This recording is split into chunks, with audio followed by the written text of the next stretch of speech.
Okay, welcome everyone to the Woodrow Wilson Centre. My name is Bryce Wakefield. I am an Asia Program Associate here at the Centre. For those of you who don't know, I'll just say a few words about the Centre before we get things started. The Woodrow Wilson Centre was established by an act of Congress. It is the official memorial to President Wilson, and it is designed to act as an arena for good policy and good scholarship to come together, and hopefully we can get academics to influence the policy-making process and perhaps vice versa. Today's event, Taiwan's Energy Conundrum, is co-sponsored with the Global Energy Initiative and the China Environmental Forum, which are also two programs here at the Centre, and I'm with the Asia program, as I said, which is the main sponsor. Okay, so today we're going to talk about Taiwan's energy conundrum or energy strategy. Obviously, Taiwan is an island. It has poor natural resources, or not many natural resources, and this has led it to seek to take up innovative strategies to deal with its energy problem in a region which is growing economically and is sometimes friendly and sometimes not so friendly. To help us discuss these issues today, we have with us Ssu-Li Chang. She's a professor at the Institute of Natural Resources Management, National Taipei University. She currently serves on a number of government committees. For example, the Executive Yuan's National Sustainable Development Committee and the Ministry of Interior's Regional Planning Committee. She's the Taiwan director of CPC Corporation and has written a number of books and articles, both in English and Chinese. She has a PhD in Energy Management and Policy from the University of Pennsylvania. Today she'll be giving us an overview of Taiwan's energy strategy or energy policies. Our second speaker is Herng-Shinn Hwang. He's the current manager of Songya Technology LLC, and he was also recently a consultant at Taiwan's Institute of Nuclear Energy Research and was a senior engineer at Engelhardt Corporation, where he worked for over 25 years. He received his undergraduate training in Taiwan and the United States and has a PhD in chemical engineering from Stanford University. He'll be talking about Taiwan's green energy strategy. Third, we have Chi-Yuan Liang. He's a minister without portfolio in Taiwan's Executive Yuan. He's also the senior advisor, or has been a senior advisor, for Taiwan's National Security Council, and he's worked as an advisor on the committee, on the Energy Committee in the Ministry of Economic Affairs, and on the Energy Working Group for APEC. He's also a research fellow at the Academia or Academica Sinica, and he was previously a first division director at the same institution. He's also been a fellow at Keio, Kyoto, and Harvard universities, and he completed his PhD from the Graduate Institute of Economics. And our third speaker is Hongyi, who comes to us from Nottingham University in the UK. Professor Lai is the author of a number of publications, including Reform in the Non-State Economy in China and The Domestic Sources of Chinese Foreign Policy, which will be out this year. He's been widely quoted in English language and Chinese media on China's political economy, Chinese strategy, and political issues in China. So let's get started with Professor Chang. Thank you.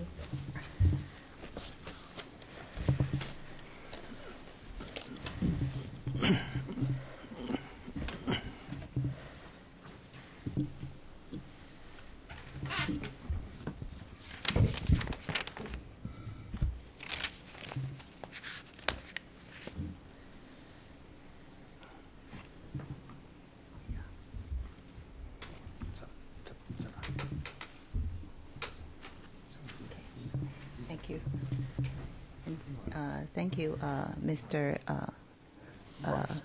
Bryce. And ladies and gentlemen, before I begin, I'd like to thank the Woodrow Wilson International Center for Scholars to invite me here to talk about energy policy in Taiwan.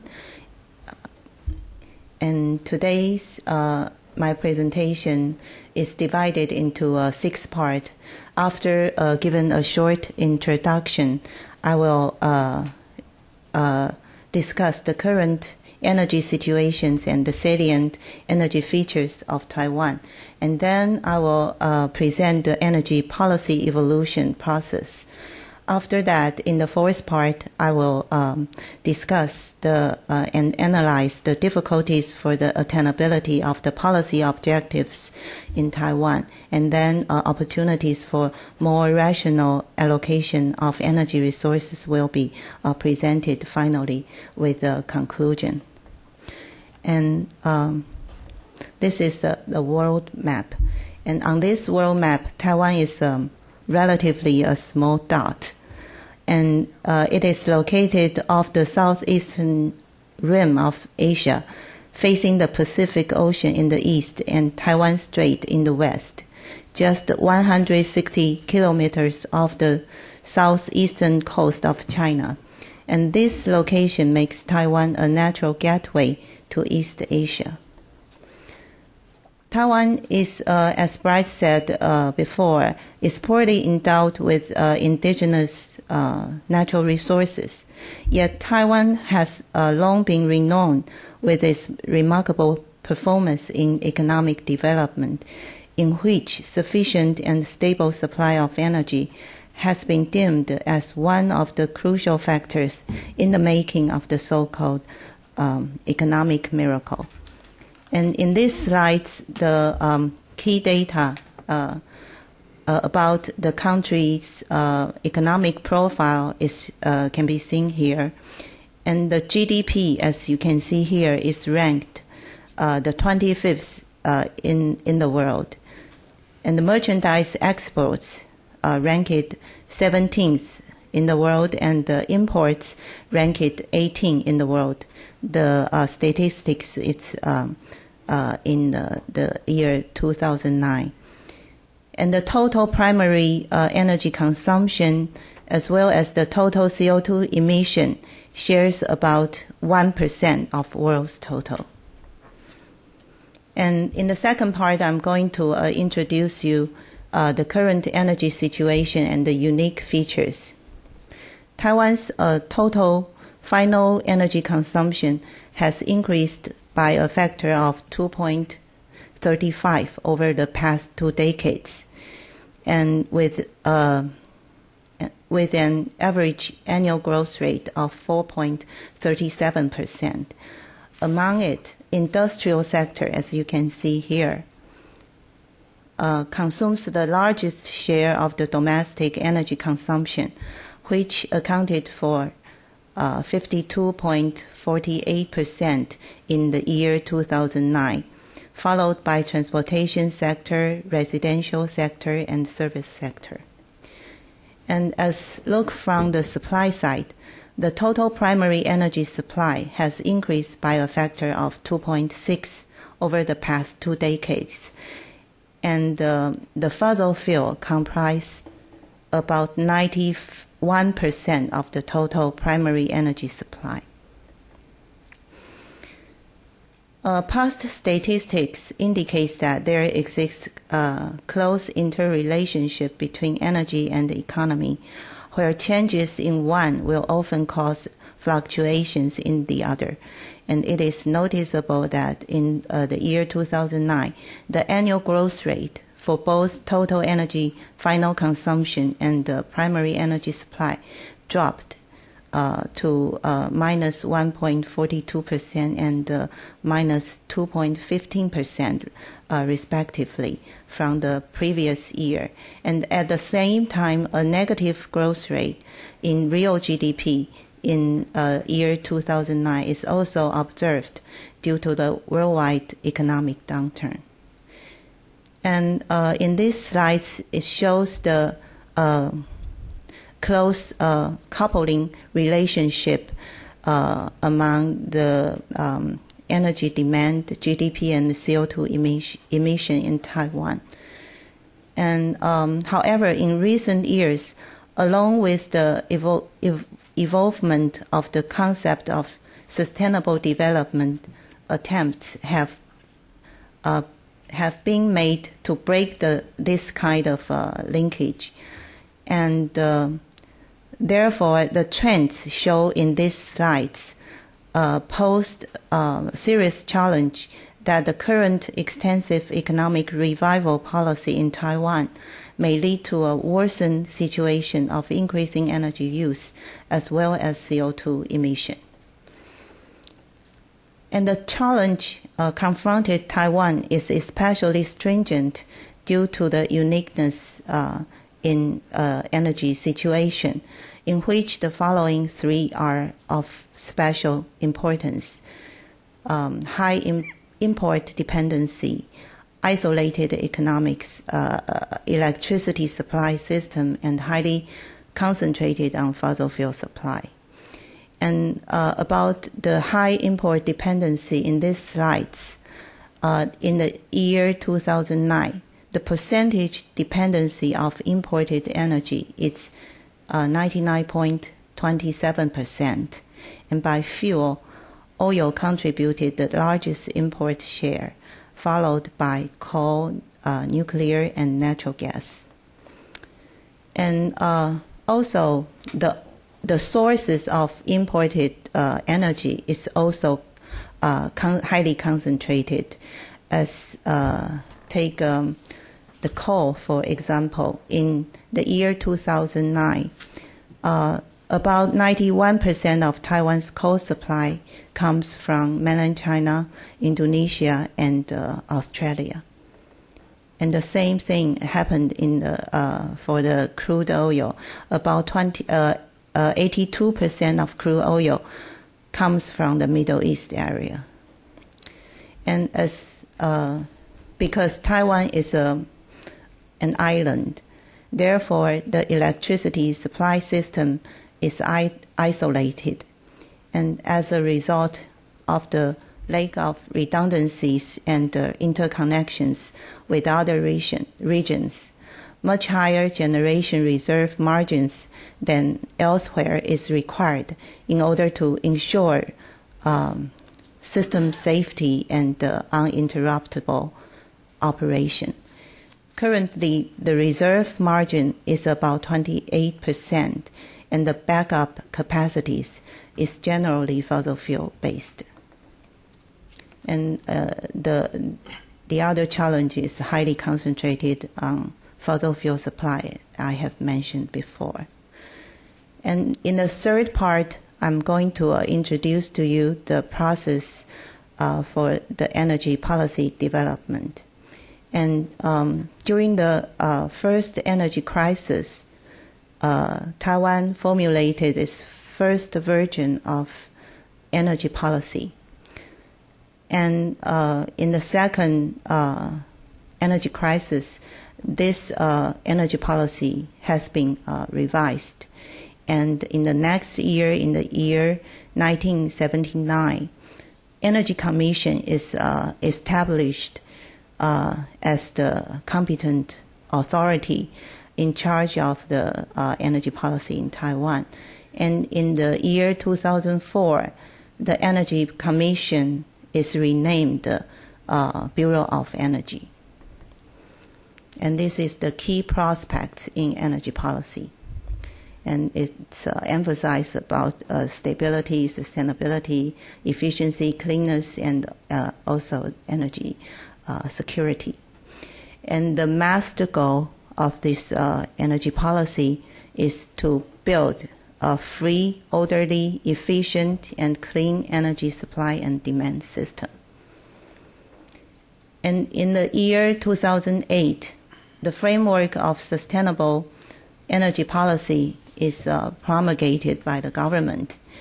And there's three policy objectives to pursue: efficiency, cleanness, and stabilization.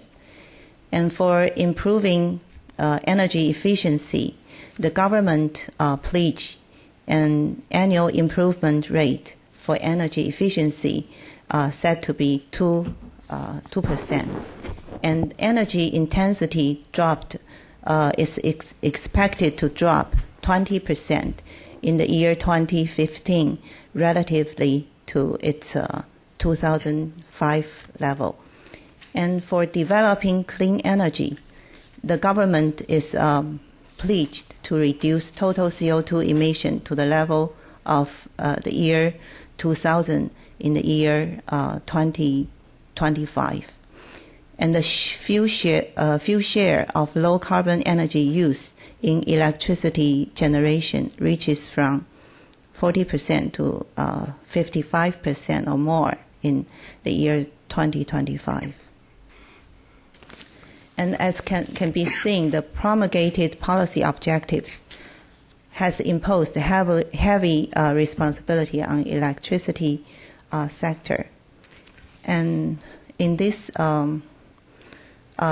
part of the presentation, I'm going to discuss the difficulties need to be tackled in electricity sector for the future development.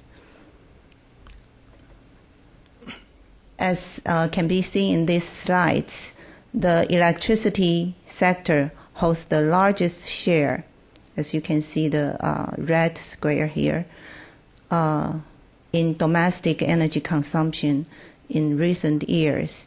And electricity demand also shows a relatively fast annual growth than that of petroleum and the LNG for the period 1989 to the year 2009.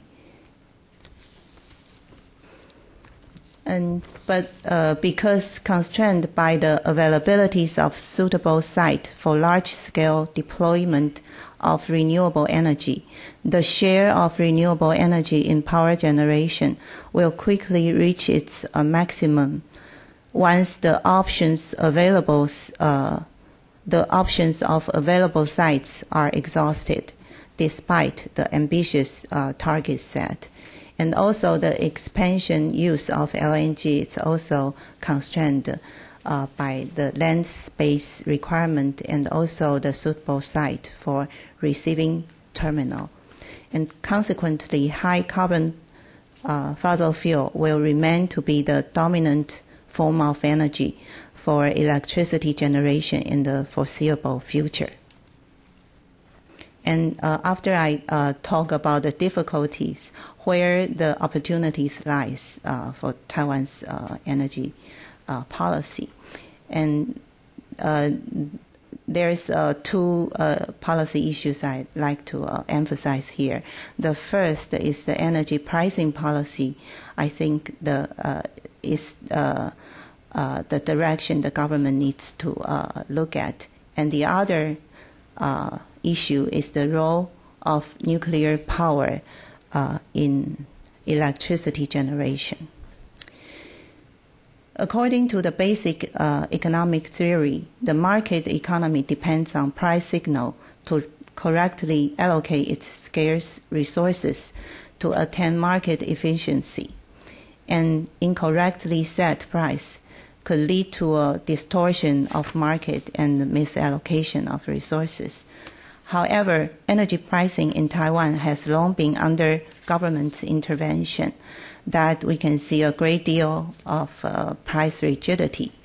As you can see in these slides, the red line, I take gasoline price as an example, and the red line shows the domestic gasoline price, and the green line shows the price of WTI.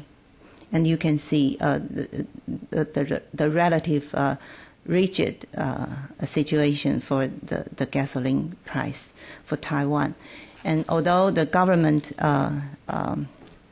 adopt a floating price mechanism, which is launched at the beginning of the year 2007. However, at the same time, the government also mandate the price of gasoline and diesel to remain the lowest level among the neighboring countries of Taiwan. And this price difference is showing in the shadowed area in the bottom. And the positive difference indicate the lowest price level of petroleum products, in this case, gasoline in Taiwan. And the same thing can be observed for the electricity tariff. And currently, Taiwan's power company remains to be the only state-owned integrated utility. And the pricing mechanism for electricity is also controlled by the government. And the price difference between Taiwan and other Asian countries is showing here, except for the few exceptions.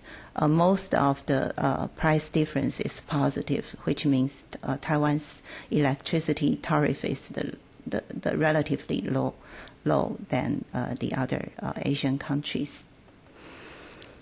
And that's the problem about the energy pricing policy in Taiwan. And as for the role of nuclear, recently major markets in the world have adopted a voluntary product labeling system to disclose carbon footprint information for the products sold in their market.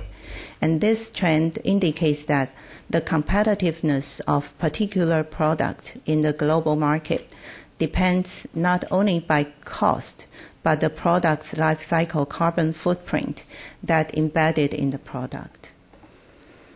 And however, as you can see from this slide, the CO2 emission per kilowatt hour electricity generated, Taiwan has the higher CO2 emission than Japan and South Korea, especially for South Korea.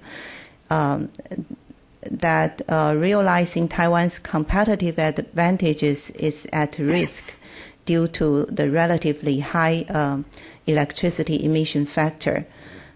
And there are urgent requests for Thai Power to significantly lower the electricity emission factor.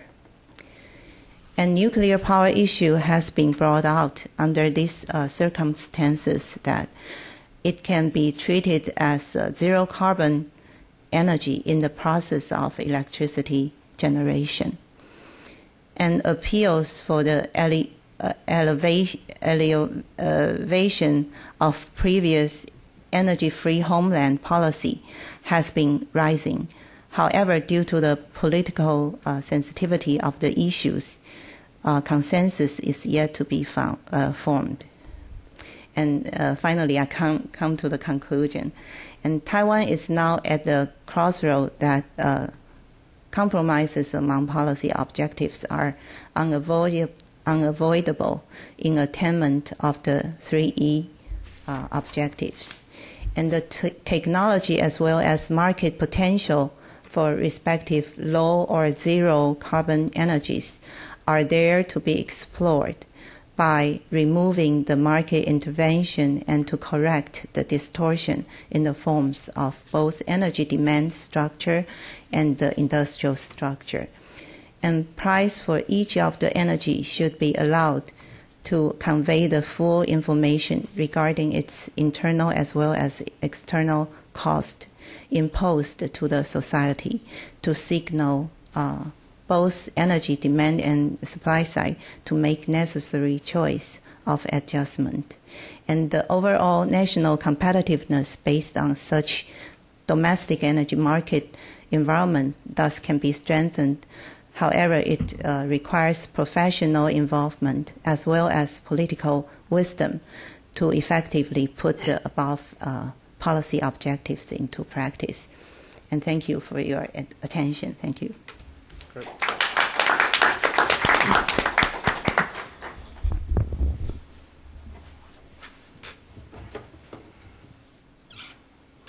Okay, which one is it? This one. Which one is the pointer? Here it is.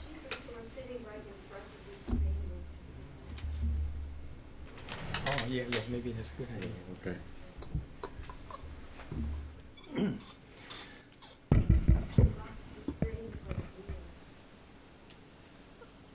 If you want to move, shall we move? Take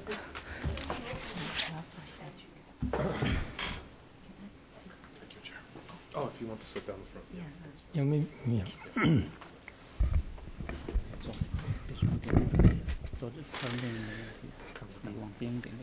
Good afternoon, ladies and gentlemen, and thanks for Bryce's good introductions. It is my pleasure to be here to discuss to you with Taiwan renewable energy projects and also the policies. I will concentrate my talk on the 2000 and 2008. The topics of my talks, basically, the first things I want to do is the background information, and a little bit, I think, the repeat with the previous speaker, and also I will talk about the important renewable energy plan of 2004.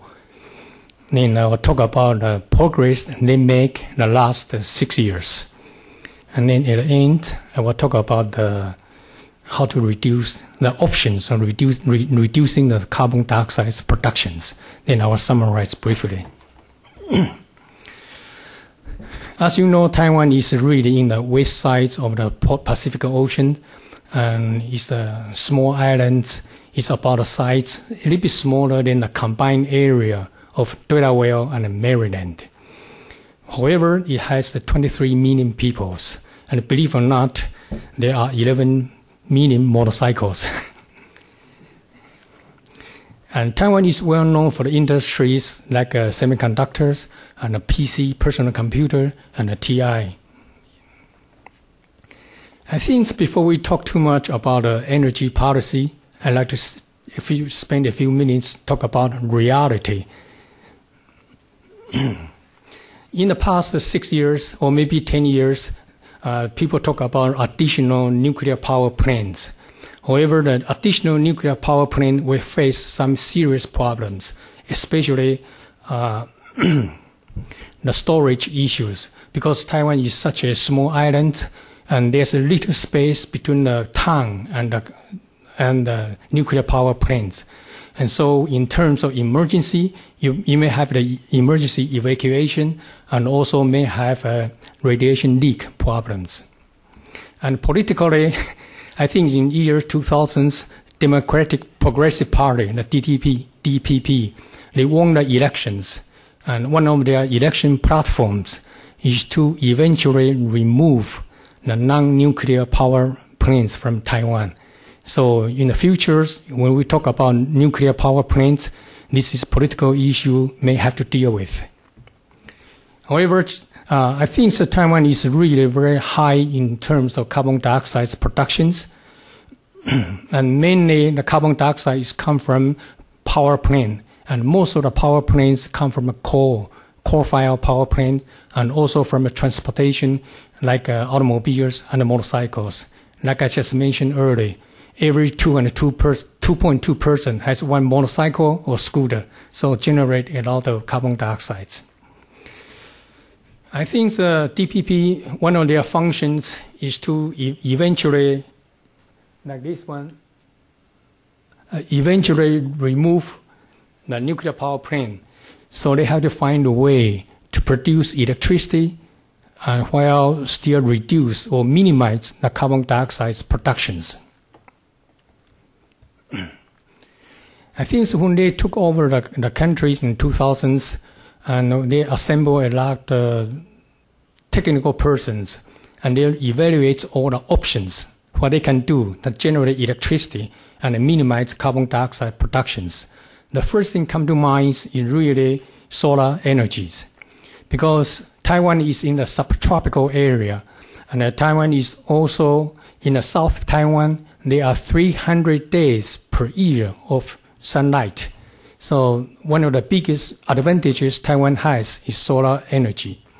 The second one is wind energies, because in the West Coast, there's a lot of strong winds available throughout the years. So wind also a good choice.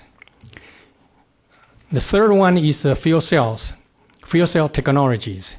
But I think since 1990, in industrial nations like the United States, Canada, Japan, Germany, British, they all engage in the development of fuel cells. The advantages of fuel cell technology is they are very high thermal efficiency. High thermal efficiency means they produce electricity and they minimize carbon dioxide production. However, Taiwan is a fuel cell technology is still a developing stage, so it's kind of a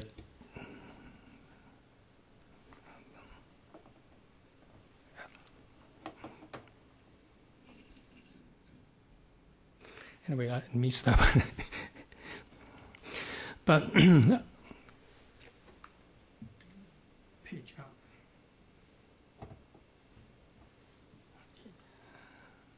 Yeah, okay. Sorry about that mix-up.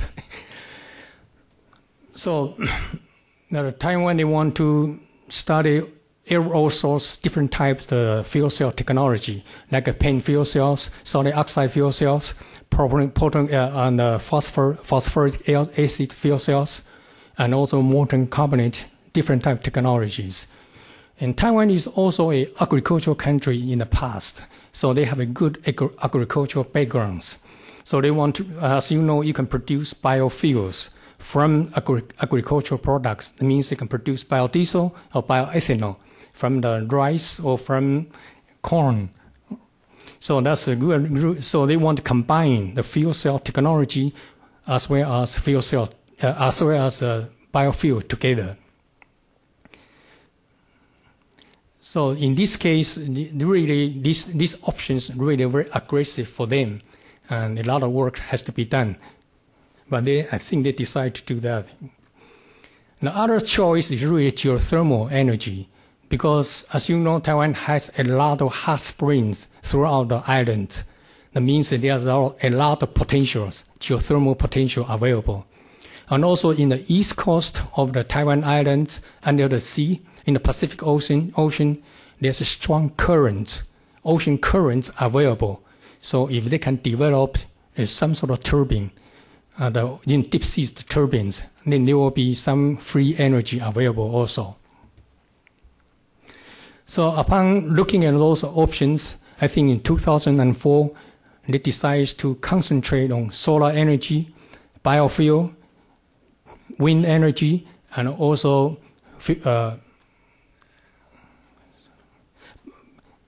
solar, fuel cells, biofuels, and wind energies.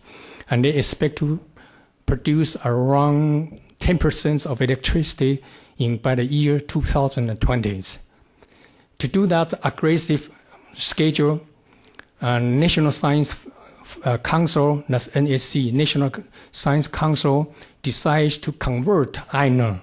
INER is Institute of Nuclear Energy Research. They actually exist for at least 40 years, and they have about 1,200 government employees. And what they want to do is, NSC want INER to do is really create industry, renewable industry for the islands. Also, once you create industry, you can solve some unemployment rate also, and also increase the GDP.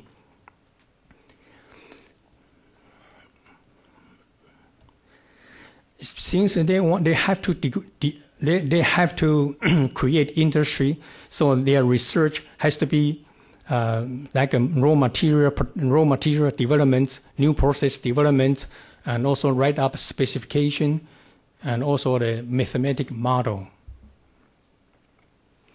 In these slides, I'd like to, hopefully I can convince you, sometimes you don't need to build in a large power plants.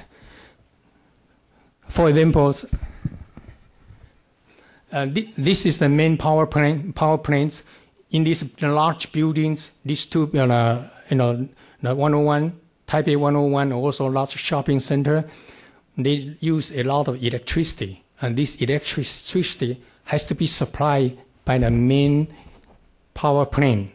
However, for these shopping malls, small grocery stores, 200 kilowatts is enough to supply electricity for this small grocery store. For home, actually, these fuel cells, 5 kilowatts, is enough to supply your electricity and hot water. So this distributed power control, the distributed power generator, sometimes is very helpful. Just like our personal computer, you don't have to go to the mainframe computer all the time because you have convenience. The desktop computer or laptop computer will give you convenience and also do the job for you. And for the mobile system, like this, forklift truck or a motorcycle, you basically has no choice but use fuel cells. I'd like to take an example. It means if you take a 1 kilowatt of solar panel on the top of your roof, sounds very small, but this 1 kilowatt is actually enough to supply you around 30% to 50% of daily electricity. And whatever you need, you come from the main power plants. However, if you have 1 million houses and each house has 1 kilowatt, what you get, if my mathematics is correct, you got 1,000 megawatts. And 1,000 megawatts is equal to 1/3 or 1/2 of the nuclear power plant. So in Taiwan, there's like I just mentioned, solar energy is free, it's available, and that's DPP, the government, they go after that. In this slide, I hope I can convince you to do or explain to you how biofuels how it recycle carbon dioxide. Just like the corn fields or the corn plant, they really grab the carbon dioxide from the atmosphere, go through photosynthesis and convert carbon dioxide into starch or sugar. And then we use fermentation or chemical process to convert starch or sugar into biofuel, the biodiesel or bioethanol. Now, if we use biofuel, go through the combustion in the engine, you produce electricity and also do the power, do the transportations. But during the process of combustion, we also release carbon dioxide to the atmosphere. So in one end, you grab carbon dioxide, the other end, you release it after the engine combustions. However, internal combustion engines are really thermal efficiency are slow, about 25%. A much better system is really fuel cells technology. And what they want to do, the fuel cell technology normally involves 2 parts. The first part is the reformer. The reformer is to convert biofuel into hydrogen and CO. Then go to solid oxide fuel cell, convert hydrogen into electricity and hot water. And once you generate electricity, you can use it for the home, apartment, or hospital. Just like I said, the fuel cell system is more higher thermal efficiency, which means they can minimize the carbon dioxide productions. In the next few slides, I'd like to go through a little bit quicker because it's talking about the progress in the last 6 years. The reformer side, sorry, I got to change the glasses. In 2005, we constructed the first fully automatic reactor system. That's really the first one, a fully automatic laboratory system in Taiwan. So once it's working fine, all the technicians are really very happy about it because that's the first time in the island. And so far, they have developed catalysts which last 960 hours, and also developed the 2 kilowatt solid oxide fuel cell systems. So that's the reformer side. On the solid oxide fuel cell system side, and the first years, they set up a 1 kilowatt testing unit, and this is to test MEA means membrane electrode assembly, and that's really electrolyte. It's really the one to generate electricity by doing H2O2 reactions. And they also developed a plasma spraying system to produce MEA. This is planar plates. Like I said, because NSC wants iron to eventually create industry, so they have to work everything from scratch. And one way to do is develop, to find a way to produce MEA. And they also to learn how to put the 10 or 20 plates together into a stack, a 2 kilowatt stack. And currently, there are 2 kilowatt stack generate around 400 milliwatts at temperature 750. If you really look at the picture, the diagram over there, they are not really far away from the best in the world. But personally, I think their progress are, to reach the commercial stage, still a long way to go. And this way, just because Taiwan is limited by land, so you sort of have to find a way to generate biofuel, especially bioethanol from the agricultural waste. Like bagasse is once you is from the sugar cane, and the rice straw. In the middle and the south Taiwan, you have a 2 harvest of the rice per year, so there's a lot of rice straw, and currently they are burning out, create pollutions. So if we have some way to find a way to convert rice straws into ethanol and use for the motorcycle or automobile, that's really pretty good. And also you have a paper industry that waste the pulp. A lot of times in 2005, I look at the internet. They actually have technology available from the BPI and our genes. That's mostly the United States and Canada. And they have a technology to convert from the barley straw into ethanol and also bagasse to the ethanol. But their efficiency are so low, so economically it's not really there. So one of the functions the NSC wants iron to do is develop genetically modified yeast to improve the efficiency, the fermentation efficiency, and reduce the cost. So far, in 2005, they set up a laboratory scale unit, can do hydrolysis and fermentation units. In 2006, they set up a system for 400 grams per batch.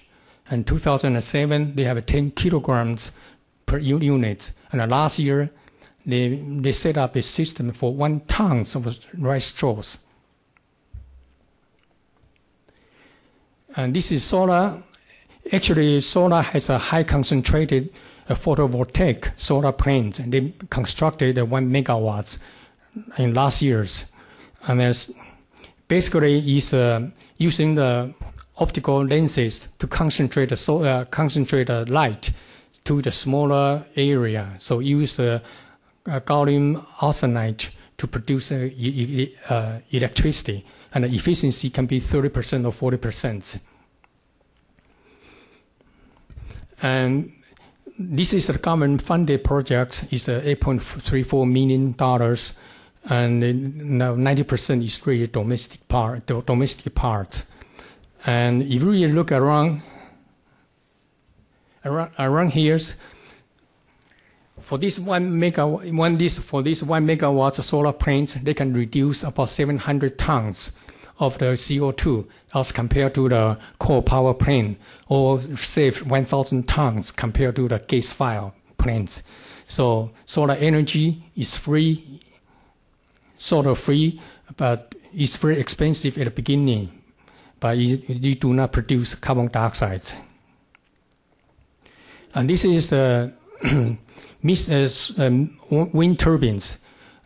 The government wants them to develop the small size, low noise wind turbine technologies. And obviously, like I said, to create industry, so they have to design everything like a blade and also the system part.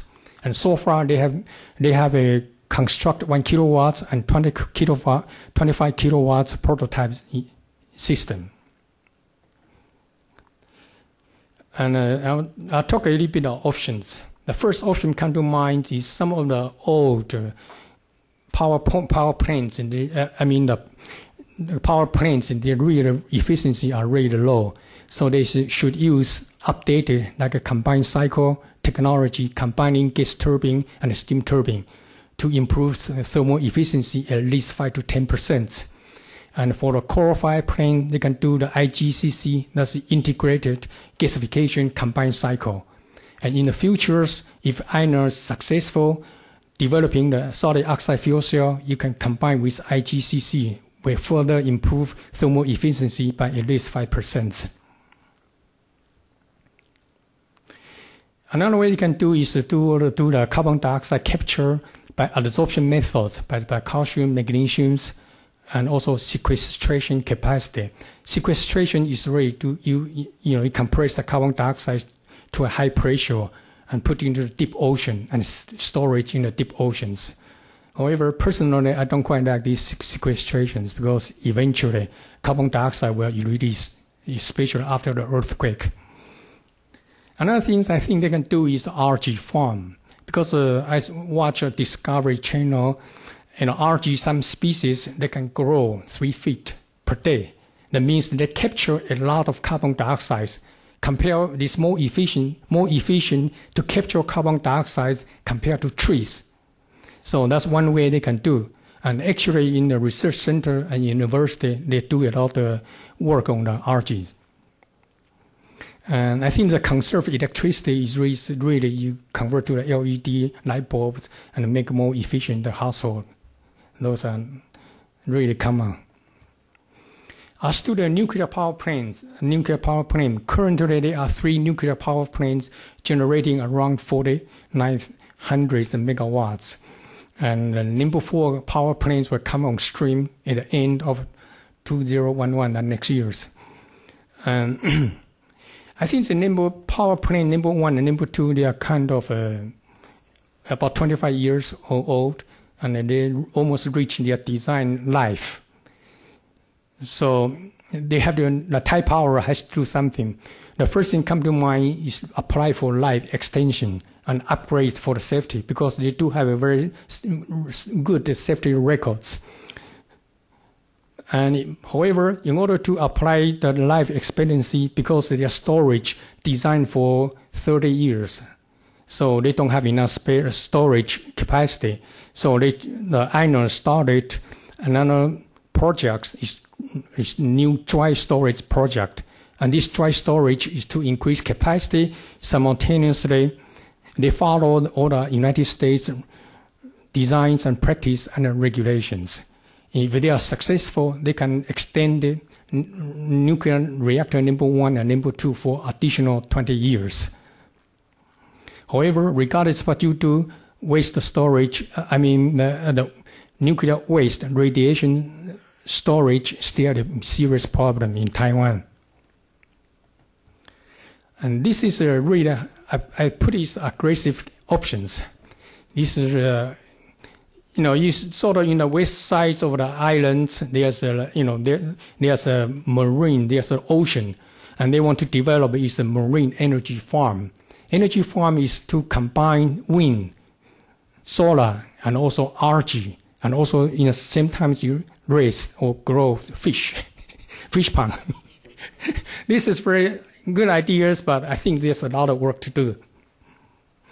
By the way, my friends are really high on this. But what I put people through is just they actually don't have to go to the ocean, because in the central and the south there's a lot of fish pond on the land, and you can apply the same technology in the land size. It's smaller, but okay. Try to summarize. I think the environmentalists will tell us we inherit very beautiful islands from our ancestors, so it's really our obligation to give our children and generation to come clean islands. In that way, you sort of have to develop distributed power generator. That means you have to spend a lot of time and money, develop solar energy, wind energy, fuel cell energy, biofuels. And any additional nuclear power plants in Taiwan should consider the nuclear waste storage. But personally, I think, like I just mentioned, we have to think seriously about the possibility of replacing one single main power plant by millions of the renewable distributed power generator, like 1 kilowatts on your roof. You have 1 million houses, you basically a small hydraulic power plant. But going so far, we know technology is not there. So they have to work very hard together, actually, to accomplish this dream. But personally, I think Taiwan should work together with the international company so that they can accelerate, can reach their dream a little bit quicker. And that's all I have to say. Thank you very much.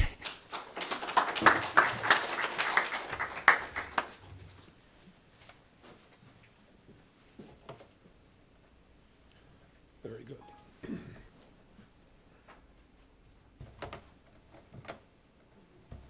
Okay, do you know which one it is? Yes. Good. Thank you.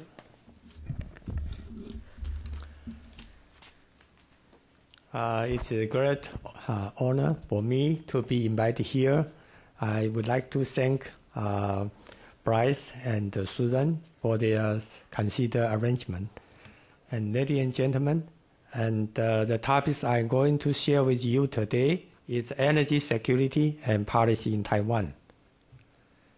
My report will be consist of the 4 parts. One is international comparison on energy security indicator. And number 2, the change of energy security indicator in Taiwan during 1980 to 2009 and its future prospects.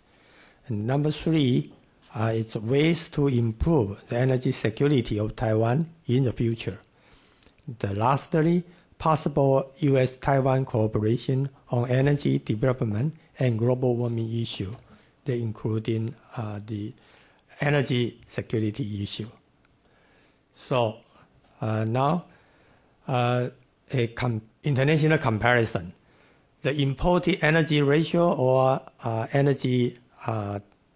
import energy dependency and the concentration rate of energy supply are conventionally chosen as key energy security indicators.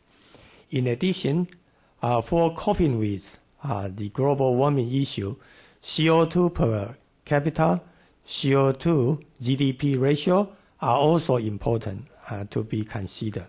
So we compare these 4 indicators. So this is imported energy ratio. This shows the import energy dependency. 100% mean that you rely 100% from the import. Now compare with 10 major countries in the world, Taiwan's energy imported ratio is as high as 99.32, more than 99%. Okay, so that is one of the highest among the 4 major countries. And Korea also very high, 98%, Japan 96%, and this is on the high end. In the low end, PRC it's about 9%, and UK 28%, United States 38%.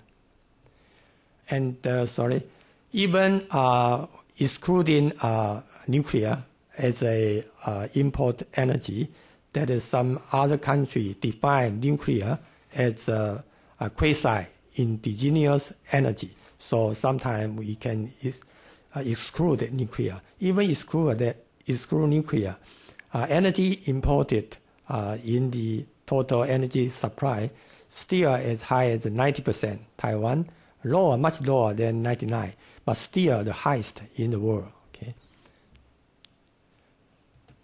So the energy concentration ratio that is can be defined and calculated as this equation shows. So the energy concentration ratio is 1. That means you rely on only one resource of energy. And so the higher the energy concentration ratio, the lower the energy security will be. And Taiwan's energy concentration ratio is 61%. That is only next to PRC. PRC rely heavily on coal. Taiwan is next to PRC, and Germany, EU, USA is about 52%. Okay, less about 50%, but this is the 61. And then CO2. Taiwan CO2 emission is the smallest. That is 276 million tons per year. Among these 10 major countries, PRC is the highest, and next to it is United States, Japan, third, okay. And per capita CO2, Taiwan is total CO2 emissions. It's the least, but per capita CO2 is ranking second, only next to United States. The reason for that is because Taiwan is an export-oriented economy. Export accounted for about 70% of GDP in Taiwan, and also high. So we emit CO2 because we produce products and indirectly used by the rest of the world. Okay, not use and not emit CO2 by ourselves only. It's and the high energy intensity. That means energy GDP ratio is very high. Okay, and the high CO2 emission per kilowatt hour electricity generation. So this is a major reason. So this CO2 emission per kilowatt hour among the highest over the world, only next to some oil exporting country. And CO2 GDP ratio and energy GDP ratio also showing a similar pattern. Okay. This is CO2 GDP. Per unit of GDP, CO2 emission, Taiwan is ranking as the third among these 10 major countries. Korea, this largest one, is PRC, and Japan is the lowest, and the United States lower than Taiwan. Again, because our GDP, 70% of our GDP is for export. So this is one of the reasons why our CO2 GDP ratio is so high. And CO2 GDP, if using purchasing power parity adjustment, then GDP adjust. So this the amount of CO2 per GDP will be much lower than without adjustment. But still, PRC is number one, United States number two, Taiwan ranking number 4, from number 3 to number 4. Okay, and France is the least. Energy consumption, energy GDP ratio, that is if the highest mean the energy efficiency is low. If this is low, mean energy efficiency is high. So PRC are the highest, and Korea, then Taiwan. Okay, United States, and then the least energy consumption ratio, GDP ratio is Japan. And energy consumption GDP by using purchasing power parity adjustment, so similar ranking like here. But this United States is getting higher. Yeah. Taiwan still number 4. Here is number 3. Right? Now it's number 4. Okay. But in our conclusion, we found those Taiwan's energy security is quite vulnerable in all kind of most kind of energy indicator by international standard. Okay. So let's just look at Taiwan's energy security change of Taiwan's energy security indicator during 1980 to 2009 and its future prospect.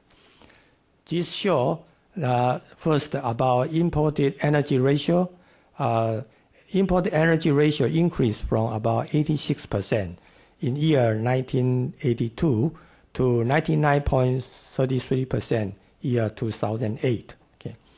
And the concentration of energy supply steadily increased from about 67% to about 60% in 1999, and then stabilized up to 2008. This is the trend of these two ratio. And then the per capita CO2, let me check. Per capita CO2 of Taiwan show a trend of increase during 1982 to 2008, with the only exception of 2008. Okay. The decrease of per capita CO2 is due to the financial tsunami and the improvement of the energy efficiency. Taiwan's CO2 GDP show a trend of decrease during 1982 to 1999, while it reversed during 1999 to 2003. Finally, it show a trend of decrease during 2003 to 2008. Okay. In the meanwhile, the change in energy intensity showed the similar patterns. Okay. And during 1999-2006, the energy intensity increased 3.4% compared to a decrease of 20% during 1982, minus a decrease of 20% during 1982 to 1999. Okay. This could be attributed to this following factor. Let's see this. The trend of CO2 increase except 2008. Okay, I'm explained that is because financial tsunami and also increase of energy efficiency. And CO2 GDP ratio, this change, fluctuate, and the pattern is quite similar to energy intensity. So the energy intensity decreased from 1982 to 1999. And after 1999, it's increased. Okay, the decrease of this is together with the decrease of the share of energy intensive industry in total energy consumption. And after this, 2001, the share of energy intensive industry in total energy consumption increased. That is, we have naphtha, 6 naphtha cracking into the market. So this lets it jump. And then stabilize until 2003. After 2003, it's a decrease. And this is because of world energy price increase. So energy price increase decreased energy intensity. So about the future prospect, the sustainable energy policy framework, just Professor Chang mentioned, that that is promulgated by the new government on June 5th, 2008. Reveal the future prospect of Taiwan's energy development during 2008 and 2028. So this is the framework Professor Chang just mentioned. Something related with our energy security is that the energy efficiency will increase 2% annually in next 8 years. This government's goal. And 2025, energy intensity might decline for 50%. Compared to the level of 2005. If some breakthrough, together with some breakthrough technology and packaging measures. And the development clean energy, that the target of the government is try to keep CO2 emission in 2008 and 2020 back to 2008.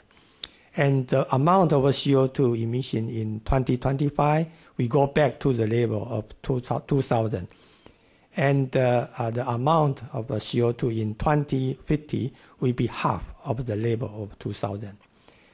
And in power generation system, the share of low carbon energy, that including like natural gas, renewable energy, and the nuclear, that will increase from about 40% now to about 55% in 2025. And also, we will enhance the degree of dependency on quasi-indigenous energy, for example, like nuclear. So, in order to carry on this goal, the Executive Yuan Labor Institution has set up. One is Energy Saving and Carbon Reduction Promotion Committee, chaired by Vice Premier. And another one, that is the New Energy Development and Promotion Committee, chaired by myself and the Minister of Economic Affairs.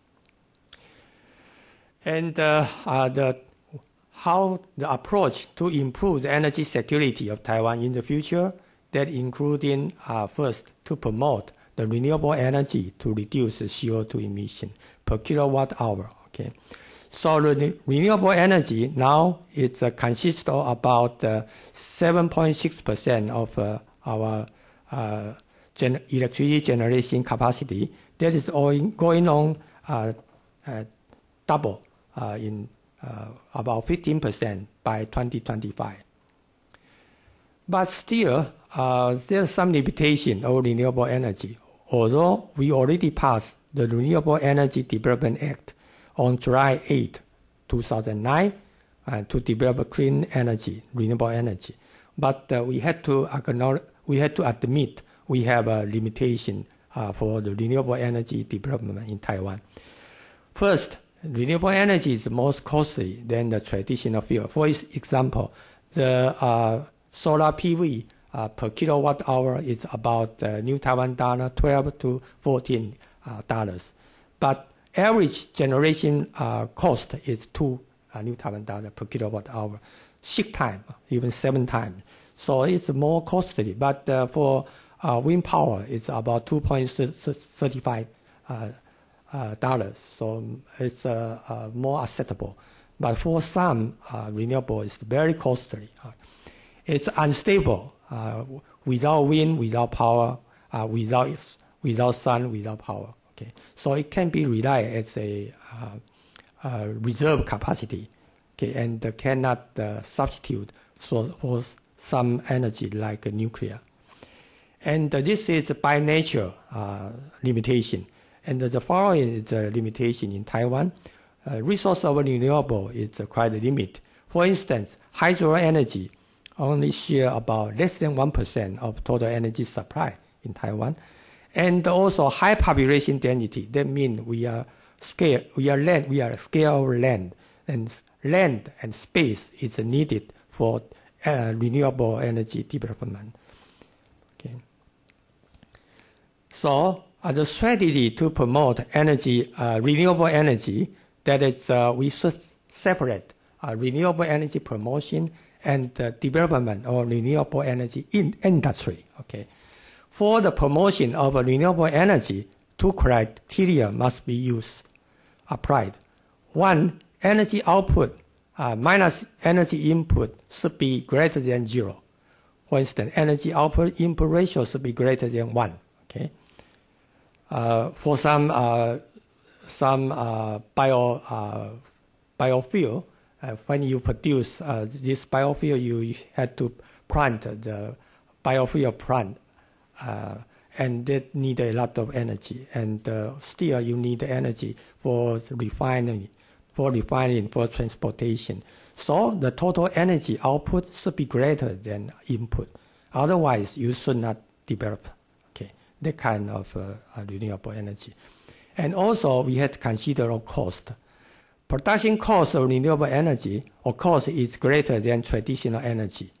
But that consider of its CO2 abatement cost, consider of its net industrial linkage effect, minus all of this social external benefit. This must be smaller or equal to the traditional energy production cost. Otherwise, we should not widely promote the application of renewable energy. Okay. But for some industry, for some renewable, like solar PV, now, as I just mentioned, it's very expensive. So it may be not the right time now to promote so much solar PV now in Taiwan, even in the world. But in the future, the cost will be reduced significantly. So we will apply it heavily in the future. Before that, we should put more emphasis on R&D for the renewable energy. And that is also good for the competitiveness of this industry. Okay. So to strengthen the R&D for renewable is essential to increase the long-term competitiveness of Taiwan's renewable energy industry, like such as solar PV. Now maybe not a good time for widely promotion, but it's the right time we put more R&D in this industry. That is good for the development of the industry. So Taiwan also has strong competitiveness in ICT industry with the foundation of green energy. This is the foundation of green energy industry. Okay, so the production value of 14 ICT products in Taiwan were ranked as either number 1 or number 2 in the world, and the production value of LED chips and the solar PV were ranked as number 1 and number 4. This is related with energy reduction products and also this renewable energy solar PV, number 1, number 4 in the world. Taiwan's ICT enterprise are keen at the process innovation, which makes the cost down of new energy technology possible. And this showing that Taiwan maybe have a limitation because of its resource and land scale, but to deploy renewable energy. But it has a huge potential to contribute to the world through the development of so-called ET industry, or this new renewable energy industry, and to contribute and to the world to reduce the CO2 reduction emission in the future. So we also considering of a re-evaluation on the nuclear-free homeland policy. The reason is as follows, and because risk of energy insecurity, that is nuclear is a quasi indigenous resource, and fossil fuel cost will be increased in the past and going to increase further in the future. Okay, so the trend of the world is after Kyoto Protocol and oil price surge has changed. Okay, so this is energy price policy has to be fully reflect its internal and external cost. So since June 2008, new government has changed the policy used by the previous government and unfrozen the energy price and adjusted upward. Oil price by 15%, electricity by 25%, natural gas by 30%. Still, Taiwan's energy price is still one of the lowest in the world, even after this adjustment. Before that, we lost a lot. The state-owned Taiwan Power Company and the Chinese Petroleum Corporation lost in 2008 total about 200 billion, okay, because of subsidies, okay, and because of strongly intervene the energy price. But the new government has changed. As a result, the energy intensity has decreased. That means by 7% in the second half of 2008. Okay. So we also considering employ carbon tax or energy tax, and together with tax reform, we use recycled tax revenue to reduce the income tax, excise tax, and subsidize energy expense to the low-income family, and also for R&D. Okay.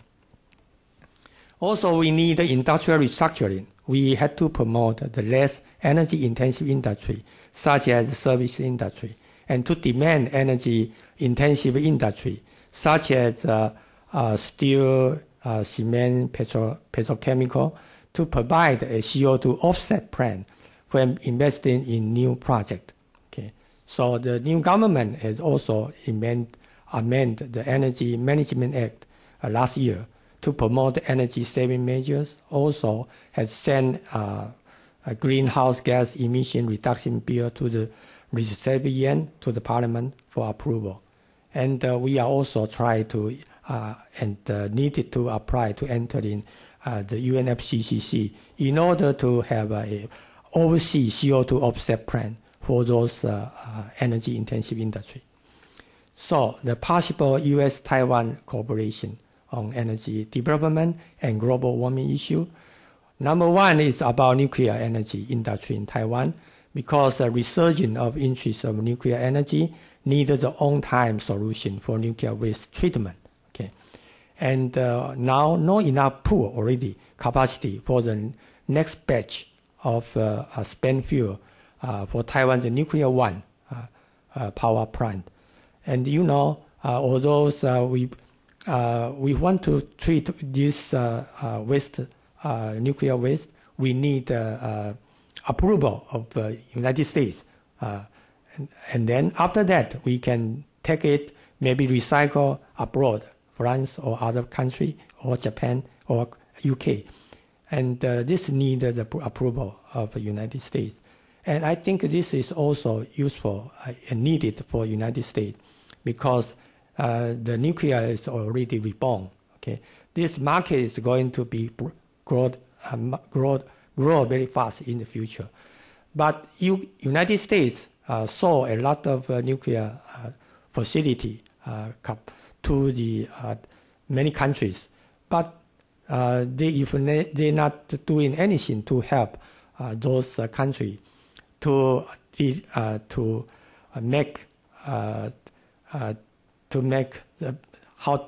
its waste treatment, then how people and to going to buy U.S. nuclear equipment in the future. So this actually is also an interest of United States. You had better keep note on this. Also, there is a possibility cooperation for the development of nuclear grade industry. Also, there has some existing agreement on technology transfer and cooperation. We already signed an agreement with Ministry of Energy. There is about, and Taiwan and the USA already signed the agreement on clean coal and advanced power technology. And not much improvement in this area, but this had to be materialized in the future, especially CCS program. And also we suggest a further agreement on technology transfer and cooperation, such as renewable energy technology, electricity vehicle and advanced battery, and energy efficiency technology. Also cooperation on the development of CDM project in Asian developing country like mainland China. Okay, under the UNFCCC framework, we can cooperate and doing this kind of project in developing countries. And also multilateral financial mechanism for supporting emission mitigation action in developing country. For example, Taiwan recently have a project. We provide LED lamp to the Africa. That is like Burkina Faso. They involving a country. They involving installing a solar panel at a school that can be used to recharge those small and portable lamp with battery. Okay, so the lamp encourage reading and the need to recharging. Then at school, keep the children returning to classes. Okay, so I think that kind of case can be cooperate with like United States. Okay, thanks for your attention. Thank you.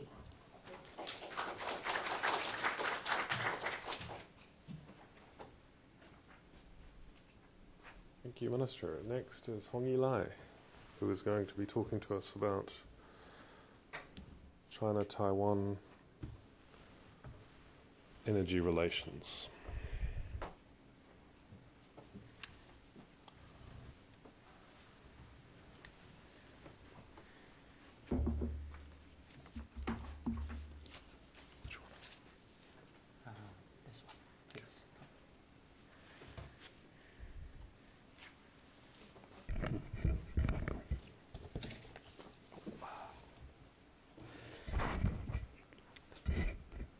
Thank you for coming to the meetings and conference. And also, at the beginning, I'd like to thank the Woodrow Wilson Center for inviting me and for making such a nice arrangement. So what I'm going to do in the presentation is look at the cross-strait energy cooperation and potential conflict. Now, first, I'm going to start with an overview of Taiwan's energy profile. Actually, the profile will give us an overview, will give us quite simple. I just want to provide a backdrop for the forthcoming analysis. And then I'm look at mainland China and Taiwan's energy cooperation in each of these major area of energy sources. And I would also look at a potential conflict scenario. Now, energy profile, this is a more complex one. The data I draw, I downloaded the data about a month ago. The latest is 209, but when I downloaded the data, it's 208. I would like you to focus on the left side because I found the energy consumption side data sometimes, for me, it's not that clear because it shows a big chunk of electricity as a major source of energy consumption. But if we look at it closely, actually, electricity generation, much of it comes from coal and other sources, so it doesn't give you the final sources. So look at the energy supply side. So as we can see, the most important source is oil. It's the 208 data, 49%, followed by coal, and then followed by natural gas and LNG, and then nuclear. Okay. By the way, the renewable energies account for only 0.4%, so it's very minimal for Taiwan. But at the same time, it shows that it has a great potential for expansion. Now, this more simple picture, structure energy supplies, is actually just a rehearsal of the data you have seen, but give you a more clear graphic presentations. Again, oil, coal, gas, and LNG, and then nuclear. These are the four major sources. Okay. Now I'm going to look at the cross-strait relations, especially start with the cooperation in each of these major areas. Start with oil. But before I go into it, I'll just also give you a brief overview. I think some of the data has been presented to you a moment ago. If you look at the energy production side in Taiwan, the growth rate is actually quite phenomenal, even compared to mainland China.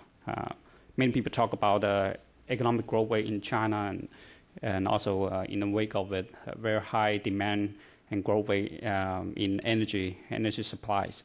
But if we look at the Taiwan case, in the recent 2 decades, from 1988 to 2008, the energy production in Taiwan has grown on average about 5%, 5.2%. I haven't had a chance, I have the time to look at the mainland data, but I recall that in the recent 3 decades, 1978 to 2008, 2007, the average growth rate for mainland is less than 5%, about probably 4% a year. So it's quite an interesting contrast. And then for Taiwan, I think that's the fact that has been highlighted earlier. 99% of the energy sources has to be imported. Okay, so that's for Taiwan. It shows a vulnerability of energy security. Okay, I think this highlights already seen. I'll go on to talk about the cross-strait cooperations in energy. Now, I'll just highlight a few facts where both sides of the Taiwan Straits have common ground and can cooperate. If you look at the oil side, the oil sources, For mainland China and Taiwan, actually both of them increasingly rely on imports of crude oil, and both are seeking oil and gas resources around the world. For the case of mainland China, around 2007, half of the oils that consumed in mainland China has to be imported. And so it's a 50% benchmark, one of the latest development in China. And in the recent year, it keeps increasing. So mainland China actually become a net importing country in oil consumptions, actually back in 1997. And the trend continued. So actually both mainland China and Taiwan can work together in joint overseas oil and gas explorations. And the second major resources for Taiwan's energy supply is coal. Actually, mainland China is one of the biggest oil deposit country in the world. So it had the potential. Of course, the reality could be a different story. It had the potential to export coal to Taiwan. But as I mentioned, in the recent years, that potential has been restricted by some latest development, mainly on the economic side. And then on the issue of renewable energy, both governments are keenly interested in expanding renewable energy in its energy profile. And also both have complementary in terms of resources of technology, so both can cooperate. In terms of nuclear power, that's also mentioned in previous presentations. Taiwan has a longer experience in using nuclear power plants, so Taiwan can also help mainland. So these are some of the highlights of a potential area for cooperations. Now, I would like to look at each of the major energy sources and go through the cooperations across the straits in the recent decades. I'll start with oil and gas, because the oil, as I showed a moment ago, that's the number one pillar for Taiwan's energy, and gas as a number three after coal. But I'll look at the failed case first. Basically, the question I asked, what can explain the up and downs of cooperations on energy across the strait? And one of the factors I found that's quite regular and permanent in the pattern is cross-strait political relations. Now, the first case I can see when go through some of the information is in 1993, mainly one of the largest state-owned company, CNOOC, invited Taiwan to join exploration of East China Sea near the Diaoyu Island or Senkaku Islands. But the Taiwan authority declined it, probably for understandable reason because there's a territorial dispute there. But of course, for the mainland side, they think that Taiwan is closer to the Senkaku Island, has a better political or even territorial ground for explorations. So that case, we can see the rationale for Taiwan's rejections. The second case, 1999, again the same mainland oil company contacted Taiwan about his interest in taking over ARCO's equity in oil exploration in Bohai Bay. Bohai Bay is the sea next to Beijing and Tianjin. The Taiwan authority did not respond timely, so I don't think the equity was given to another party. And the third case, in 2001, again the same mainland company, because they basically specialize in offshore oil drilling and explorations. CNOOC invited Taiwan to bid for an oil field in the Pearl River Mao Basin. Basically, it's in Guangdong offshore. Okay. But at the time, because the opposition by the ruling party in Taiwan, the DPP, the deal did not materialize, even though the Taiwan's energy company, I think is CPC, the Chinese Petroleum Corporations, actually is a Taiwanese company, Taiwan's national oil company, have so interest in it, but because the government opposition, so the deal did not go through. But interesting enough, the first case you may say is a bit suspicious because of the territorial dispute. But the second and third case, later on, actually, a major oil field was discovered in the project. So, in a way, Taiwan has missed two great opportunities. Okay. Now, I turn to the relatively more successful cases on oil and gas corporations. 1996, actually, both sides. Also, national state-owned company start to contact each other and to talk about possible joint exploration in Taiwan Straits. For Taiwan, they want to find more oil sources to increase indigenous oil supplies. So, actually, in that year, I think they probably contact each other a few years back, and then in that year they signed an agreement. But the agreement had to go through a long process of approval by the Taiwanese government, and finally it was approved in 2002, and then came into effect in 2003. According to the agreement, both companies would explore an area in southern Taiwan Strait. About 6,000 square miles, and here shows the year of the effect for the agreement. So about 4 years for joint exploration, and then 15 years for joint productions.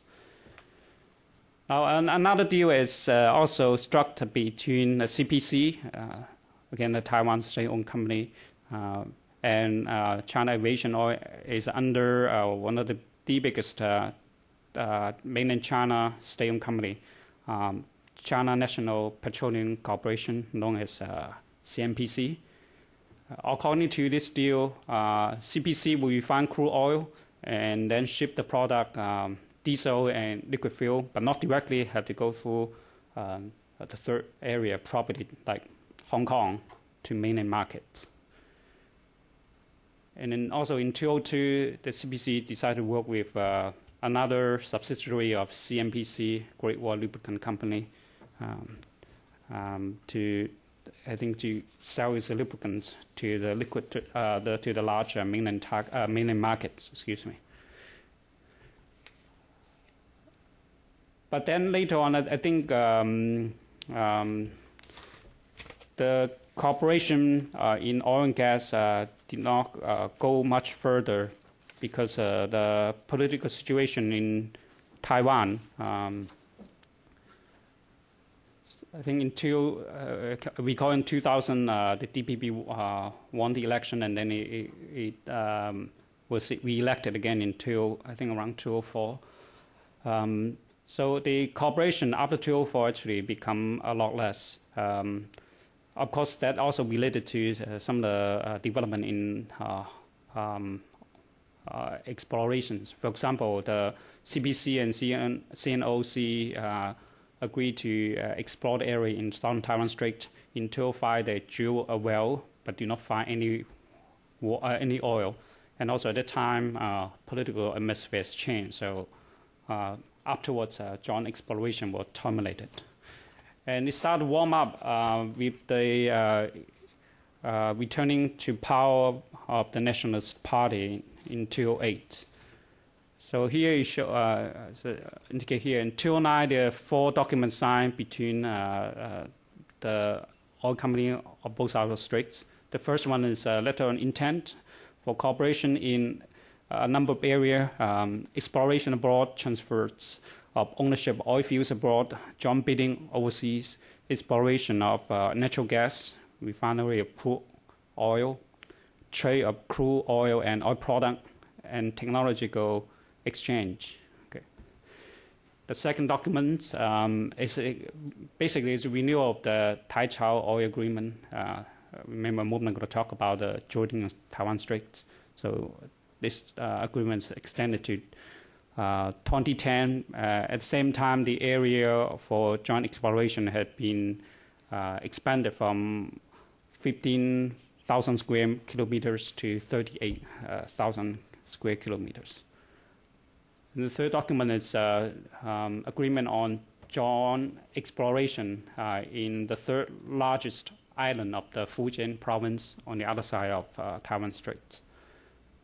And the last agreement is on, interesting enough, on the transfer of Chinese rights, a part of Chinese rights in a block of oil field in Kenya, Africa, to the Taiwan side. Okay. Now, I can say a few words on the oil gas exploration. In line with what I mentioned earlier, both mainland and Taiwan is actively seeking oil resources around the world. And from my own research, I found that actually mainland China has made a lot of inroads in the recent years in signing energy deals and funding equities and also forging projects with some of the major oil-producing countries in the world. They include Middle Eastern countries, African countries, and also states of republics of former Soviet Union like Russia and Central Asia like Kazakhstan. So actually in this area, there's a potential for cross-strait cooperations. But of course, the political issue is quite sensitive. From Taiwan side, actually, they try to pay official visits and official visits to these oil producer. I would say especially the Middle Eastern countries and some African countries like Congo and I think Angola. But I think for Russia, Central Asia, Taiwan has made attempts, but it looks like the roles for the imports of Taiwan's oil from these areas is not as important as the Middle East. At the same time, actually, China also looking for oil and energy project in Latin America. And I'm not sure how much China has done, but if both sides of the strait can find common ground and join hands in these energy deals, I think there's a lot of room for expansion for Taiwan. But on the downside, if mainland China and Taiwan are in a bad term, or mainland China view Taiwan's energy diplomacy in this area with a lot of suspicion, then it could use a lot of political diplomatic leverage to block those deals, and it would make it harder for Taiwan to strike deal with these oil-producing countries. Okay, move forward to the second energy source, coal. There's a wharf in Guangdong, I think there's a letter here. Now, if you look at the energy profile from Taiwan, in 2008, coal constitutes about 32% of energy supplies. But domestic coal was stopped in the year 2000s. At the same time, the coal consumptions in Taiwan have been growing about 3% a year in the past 2 decades. For 2008, for Taiwan, the main supply of coal is Australia, followed by Indonesia, and then by mainland China. Now, we look at the coal side. Before 2005, 2005 and 2007 could be a watershed in the cross-strait coal cooperation or trade. Until 2005, mainland China remained the top source of coal supply for Taiwan, accounting for 31 to 41% of Taiwan's coal imports. But afterward, I'll show you data quickly. So this stands for the share of mainland China in Taiwan's imports, and this 2005. As you can see, after 2005, it shrink dramatically. And 2009 data I just got it from Professor Chang, it shrink a lot further, from 17% in 2008 to down to about, I think, 8 or 9%. There are two factors that could explain the shrink. First is about 2004, the DPP government imposed administrative restriction on imports from China, and that probably started this trend of decline. And Taiwan may also develop its concern with over-reliance on coal imports from mainland China, want to diversify away from it. So these two reasons. Another reason is development in the economy and energy in mainland. Up to 2007, China's economy, actually from 2005 onward, China's economy started to pick up its pace, and for some of the years, the GDP grows as about double digits a year. So its own demands for coal also has increased. So it has reduced its coal exports. I move further into the renewable energy. Renewable energy includes these components, so I'm not going to go into each of them. And as I showed a moment ago, renewable energy sources constitute less than 1% of Taiwan's energy productions.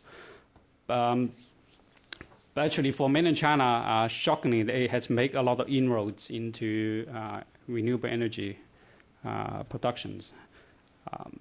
I'll just quickly gather one data from a report showing the efforts around the world by governments on renewable energy, and found that in 2009, 4% of the power generation come from renewable energy. So it's a pretty good mark. And if we look at the amount of governmental money spent on developing renewable energy and versus to GDP, if you look at that ratio, and mainland China is ranked probably among the top 5 in the world in 2009. So it's a very amazing turnaround and development for mainland China. And I think the main strategy to develop renewable energy is quite deliberate and also calculated. In the recent development to respond to the financial crisis, the mainland government has introduced a big fiscal stimulus package, and one component of it is to develop the renewable energies and R&D related to renewable energies. So they're using a fiscal stimulus package in foresight and for the future development. Having said that, the point I want to try to make is there's a potential for cross-trade cooperations. So because the mainland government is trying to develop this renewable energy, and also mainland has a big market and abundant resources for some of the equipment to produce renewable energies. So Taiwan can benefit from that. But Taiwan at the same time can offer its own niche that mainland China do not have for this stage. For example, in production of some of these technical components in renewable energy, like wind power and solar panel, actually Taiwan has a technical edge, which is ahead of mainland China, so they can cooperate. Actually, as a matter of fact, last year there's a cross-trade forum here, as I indicate here. It recommends that both sides to engage in enterprise cooperation, regular conferences, and communications, and promote society to conserve energy usage. And enterprise cooperation, part of it is on development of renewable energy. I'll give two examples of renewable energy. One is wind power, and the other, see whether initially plan to put up, talk about solar, but I probably don't have the time. So we'll just look at the wind power case, but also in the context of energy corporations. So again, last year, there's also cross-strait wind energy forums held in Taipei. Now, the director of the Bureau of Energy in Taiwan is under the Ministry of Economic Affairs, Chi-Yuan. He suggests that Taiwan's wind power equipment and service supplier can work with the mainland counterparts to set product standards, also in personnel training and in accessing the global markets. And the Taiwanese business can take advantage of the mainland markets as well as mainland's global leverage. I look at some of the facts. Actually, reportedly, mainland has the largest wind power resources in the world, accounted for about 2/3 of the wind power generation potential in the world, especially in offshore. So both sides actually can work together. Actually, the company Cross-Strait has decided to start cooperating on offshore power generation farms.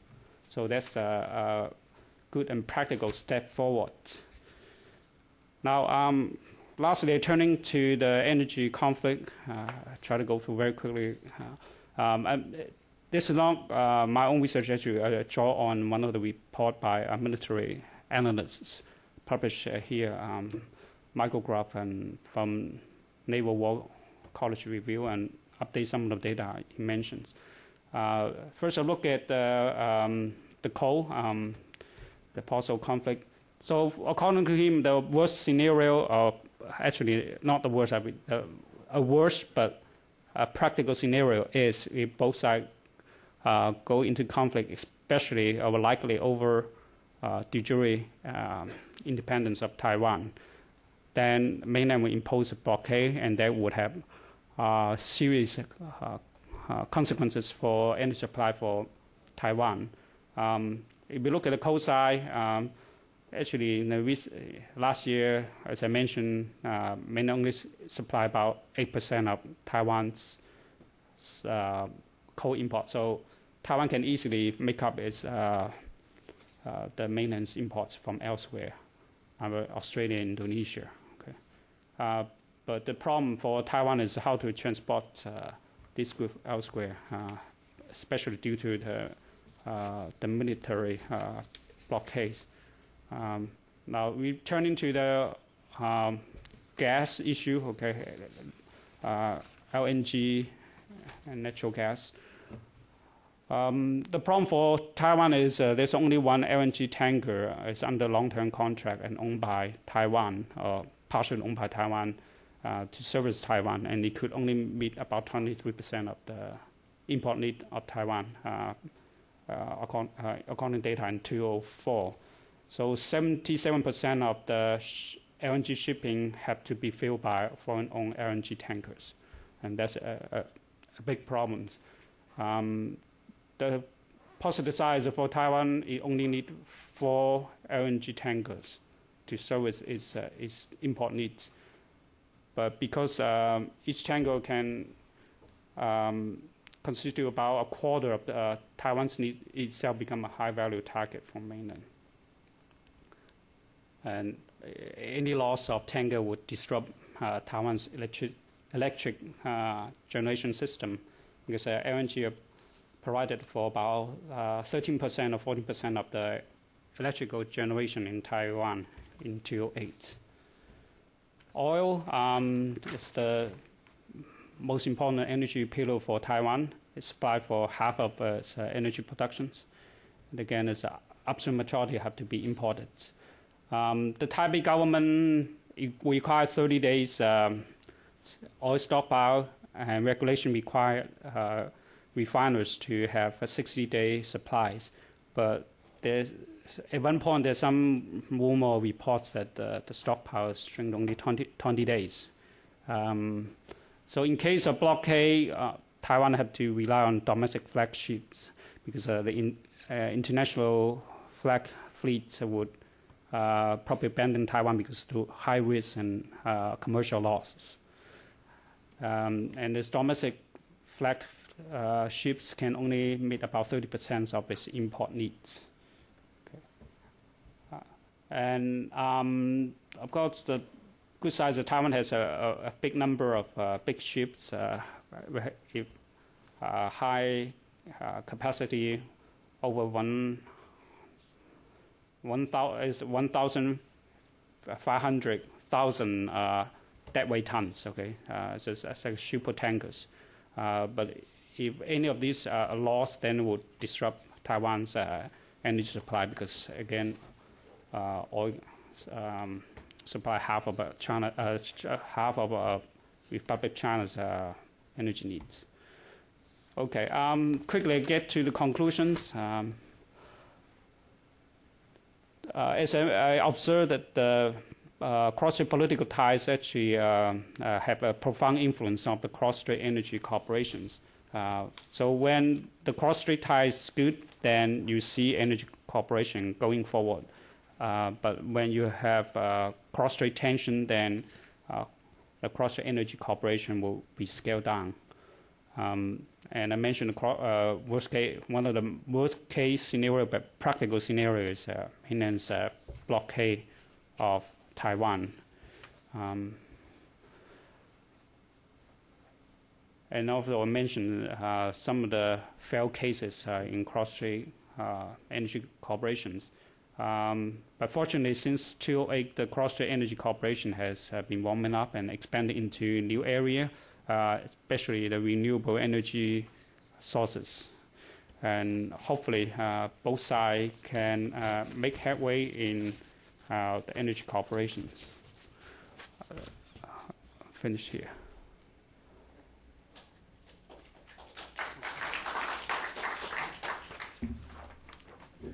Speakers would like to come back up again.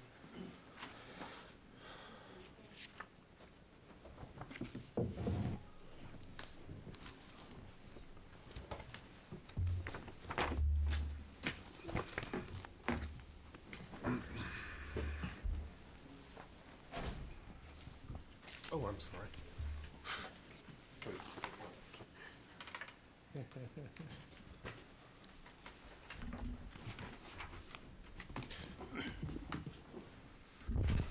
Okay, questions. Before you start, if you could mention your name and any affiliation you might have. And please make clear who you are directing your questions to. Yes, this gentleman up here. Oh, could you wait for the microphone, please? Thanks. I'm Alvin Yao from the Brookings Institution. Actually, I'm working at the Brookings about the cross-strait energy cooperation issue too. And I'm glad that today we have a bunch of scholars from Taiwan, and actually it's quite glad to be here and discuss this issue with you. Especially I received lots of suggestions from Minister Liang before when I was in Taipei. And actually, if we look back the history of cross-strait energy cooperation, we will see that there is some sort of interruption or some sort of lukewarm relationship between two sides. There was during the year from the 1996 through the 1998. And the second period is from the 2004 to 2008. Actually, there was some sort of some argument with the Dr. Lai has mentioned that some sort of unresolvable uncertainty in the Taiwan Strait. So I just want to have some sort of comment on this issue, and that would be very important to keep the momentum in the future long-term energy cooperation in the Taiwan Strait. So that follows my two questions. The first is about if we continue the long-term energy cooperation across Taiwan Strait, that means we need much more institutionalization across Taiwan Strait. And I just wonder, the first question toward Minister Liang, that is, do you see any possibility in the future that that kind of company-level cooperation could be upgraded to some sort of semi-official cooperation, especially for the time being, the company-level cooperation works quite well. Probably it could be put into the ECFA framework, or it could be discussed upon the safe and ARED negotiation. And the second question I would ask Mr. Hwang, since you have just mentioned that Taiwan is capable of the low-cost manufacturing, do you see any edge for Taiwan's energy industry to convert their energy, especially the technology edge, from some sort of IT base? Thanks. Yeah. Okay. Thank you, Professor Yao. Yes, Taiwan and cross-strait cooperation now it's warming up, as Professor Lai just mentioned, and of course, and the answer is yes. We are trying to have enhance the cross-strait cooperation on like any energy field, and also on the global warming issue. For instance, in energy issue that is cross-related with renewable energy cooperation. I just mentioned that some cooperation potential is possible between Taiwan and the United States. That is United States is very advanced in the technology that not only ICT industry but also renewable energy, so-called new energy, including renewable energy and the green coal technology. And this kind of technology is if that relation can be strengthened, cooperation can be strengthened, that we can get technology from the United States, and then through the process innovation and worldwide logistic capability of Taiwan's company, then we can manufacture those ET industry or new energy more efficiently and more less expensive. So make those products will be worldwide adopted, and there will be a huge potential to a contribution to the world to reduce greenhouse gas. Okay, so this kind of thought consider of two sides. One is cooperation, technology transfer or country out from U.S. side, and another is I just mentioned about the worldwide logistic capability that including produce large-scale production in mainland China. So I think Taiwan can play a role between U.S. and China, and then we can make and contribute to the world. Okay, so that kind of cooperation now is going on not only on company enterprise basis, also that is a kind of agreement signed and going to sign both sides. This semi-official, but actually it's actually the government official. It's through some so-called flag group institution is doing this kind of agreement. Yeah. So this is, many, as Professor Lai just mentioned, there is a lot of field, like wind power, offshore wind power cooperation, and also like LED, and also like solar PV. That is, we are discussed on that. And both sides are very interested on that. And the second is about the global warming issue. And Taiwan, as I just mentioned, we are trying to apply as an observer in the UNFCCC. That is actually because Taiwan really need that kind of facility. Because as I just mentioned, the reason why our CO2 GDP ratio is so high, or our energy GDP ratio, energy intensive is so high, because we export a lot. 70% of export, 70% export in GDP is for export. Okay, and also because our energy intensity is our energy intensive industry, the share of energy intensive industry in the total energy consumption actually is play very key role, right? When it's decreased, then our energy intensity will decrease. When it's increased, our energy intensity will increase. But we know that although we can, Taiwan we have two choices. One is we would refuse to build more petrochemical complex, facility.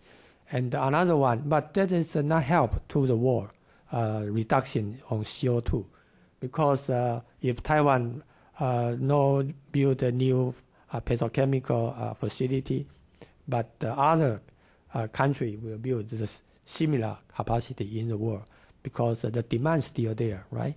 So CO2 reduction or greenhouse gas will not be reduced. But Taiwan will sacrifice our labor employment, and also they will cause some industrial linkage effect, and this is a negative industrial linkage effect. We lose job, because if we abandon that kind of investment. But if we allow this kind of petrochemical or energy intensive like steel mill, cement to establish in Taiwan, but how to dealing with CO2 emission. So we need, I just mentioned, an offset program. We have to offset the increase because of the kind of energy intensive industry new established over that. They will increase CO2 emission. So we need an offset. But an offset in Taiwan alone is very expensive and very difficult. So we need a worldwide offset system needed. That is a Kyoto mechanism. Right? Taiwan is not a member of Kyoto agreement, and also because Taiwan is not a member of UNFCCC. So we are willing to doing contribution to the war, and it's our duty to do that, because Taiwan will be one of the largest impact affected by the global warming or the climate change. Taiwan has typhoon, and Taiwan has earthquake, and Taiwan has a problem with the soil erosion. So Taiwan, and if the water level is going up, Taiwan will be one of the severe damaged country in the world, 1 over the 10th in the world. Okay, so Taiwan really pay much attention to this global warming issue. So this is a duty. So we have to do, and we want to reduce our CO2. But we want to have a duty as a responsibility. But we also have some right? We have to do the offset, and we be fair. it is unfair for Taiwan to be leave out this UNFCCC mechanism. So this is I would like to it's publicly asking that we had to be a member of that. So in that kind of case, our not only enter this UNFCCC to own an account for Taiwan to be as a member to reduce our CO2, and we got the credit to buy and sell this credit. Also, we are asking and try to have some agreement from the mainland China that allow Taiwan's enterprise in mainland China have the right to participate in CDM project. Now we are not allowed. It is not allowed. So this is unfair, and unfair to the Taiwan's enterprise in mainland China. Unfair also. It's not helpful for mainland China to reduce their CO2 and the environmental issue. Yeah, so many Taiwanese enterprise now in mainland China. So I think those kind of things we have discussed in the future cross-trade discussion. Okay, in the future, even in the agenda of ECFA or further development. Great. Professor Hwang, Yeah. do you have anything? Maybe I answer the question slightly different way. About I think the last 2 weeks or so, I saw the article by article say Taiwan Semiconductor is buying 20% of one of the multi is a solar companies down in south, and those are one technology by polycrystalline technology. And I think they also spend $5,000 purchase one California company.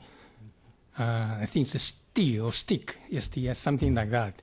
I think so you can see because Taiwan Semiconductor, because they are in IC and they are in pretty much in the, in this, they want to get into the solar business. And I think one of the multis, because they are trouble, because they actually they have a good business in the past, but because of the Wall Street collapse, so they lost a lot of money. So it turned out they got to sell some stocks. And the Taiwan Semiconductor, they're picking those 20%. And the surprising to me is they purchased California, which is the different way. I think they make the thin film solar. So despite solar energy right now is still more expensive compared to the nuclear power plant, for sure, it's more expensive. But there's a lot of features, especially once you put the initial investment in there, it's free for 25 years. And also another article I saw is in one of the college in Los Angeles area, they also construct high concentrated PV solar cell, 1 megawatts for the college. And they say they can supply 30% for the next 25 years. I hope in certain way I answered a different way. So solar may not be, it's not 100% economically, it's still a trouble, it's still expensive, but I think the future is there. And it would be a disaster if Taiwan not doing it, because Taiwan do have a semiconductor business. And that's exactly why under DPP administration, they want spend money, and they want to convert them to do solar energy. They want to create solar industry. As a matter of fact, like I mentioned, in Kaohsiung, they have 1 megawatts. So, thank you. Professor Chang or Professor Lai, do you have anything to add? Pass. Pass? Okay. Good. Next. Could you wait for the microphone to come around? Thanks. Liu Sengzhuang from Taiwanese American Association. I have 2 questions. Actually, about this economic energy security. Energy security, I remember in 1999, Taiwan had a big earthquake. And Taiwan's energy supply in the north, to the north, was drastically disturbed, interrupted.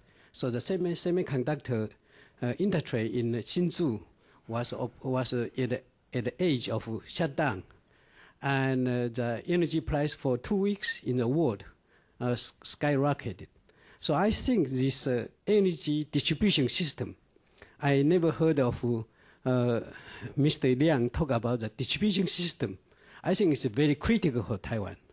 And also the second question is, Dr. Lai also said that about this blockade or the conflict. In case of Taiwan's had suffered this potentially there's a conflict from China or from anywhere, how does Taiwan, survive in energy, at least to take care of energy security? So these two questions I ask for the panel to answer.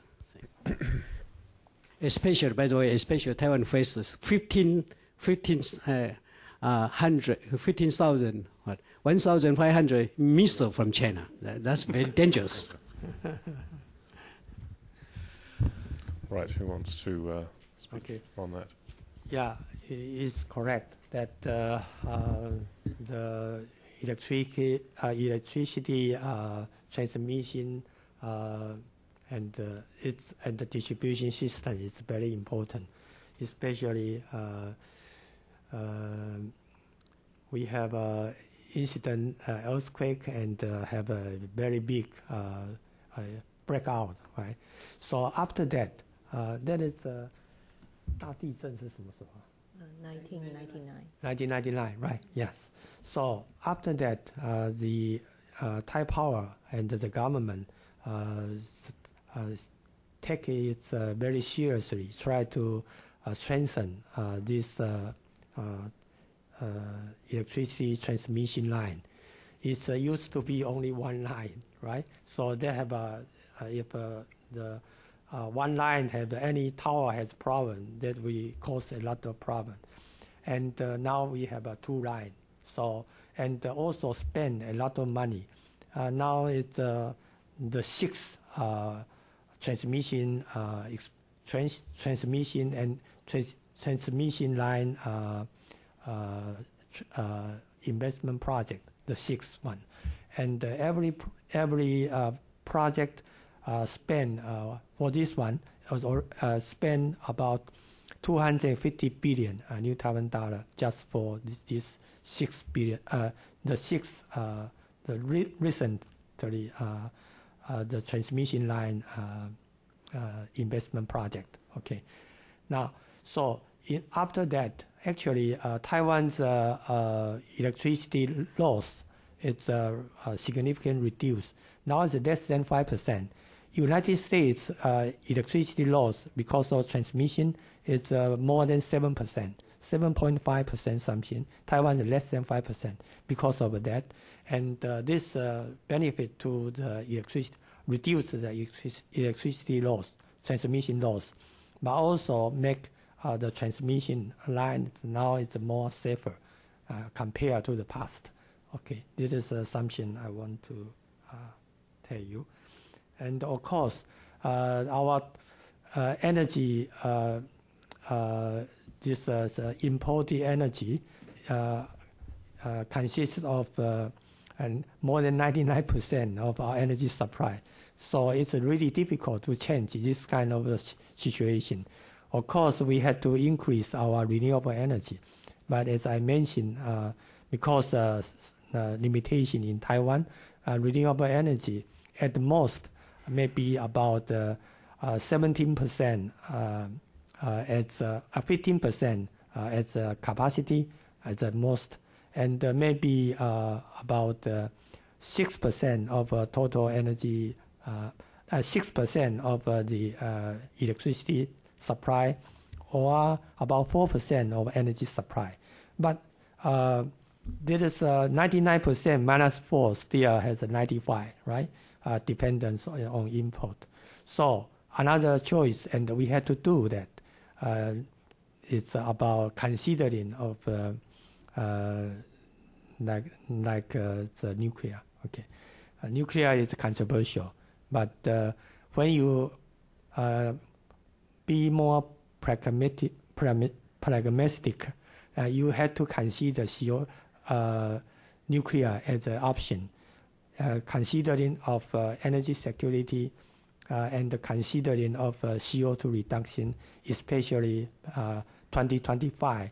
If we want to 2025, the CO2 emission, we are back to 2000.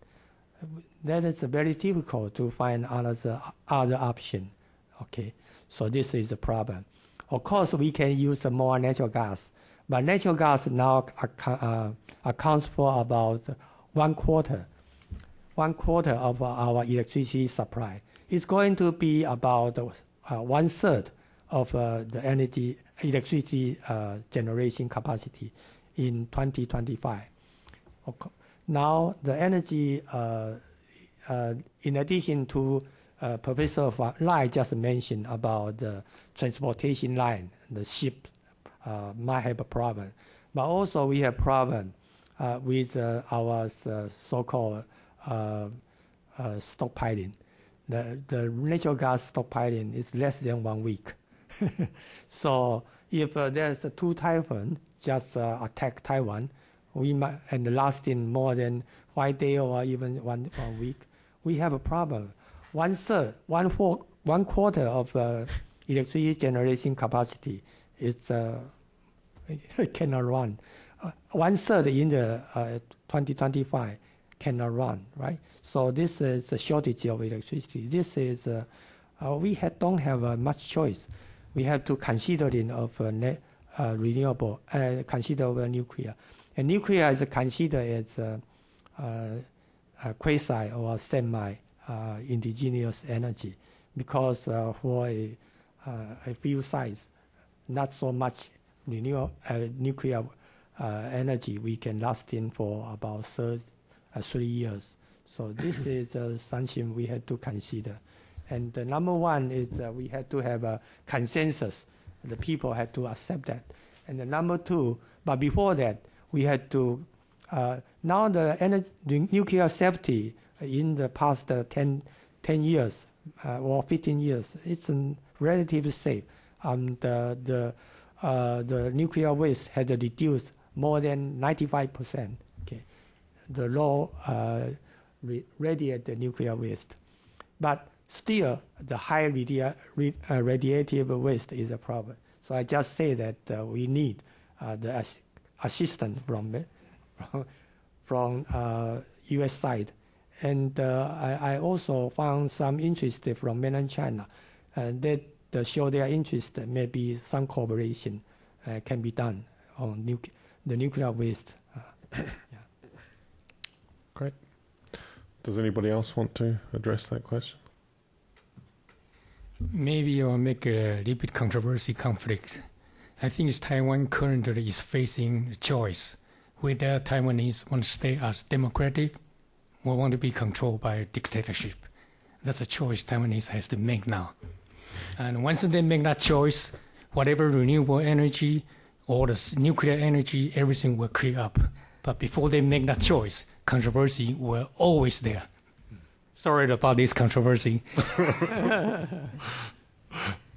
Okay. Just a quick comment. Yeah. Looking at the role of the major economy, the role of nuclear power in major economy, Taiwan and mainland China is quite small. Taiwan is more advanced, like almost 8 or 9%.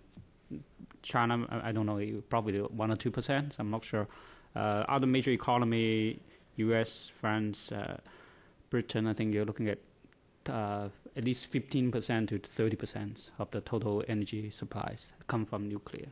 And Japan also similar, probably about 20-30%. So there's a lot of room if you look at this international comparison for expansion of nuclear power. But of course, Taiwan has political issues, oppositions. I would like to make one additional comment.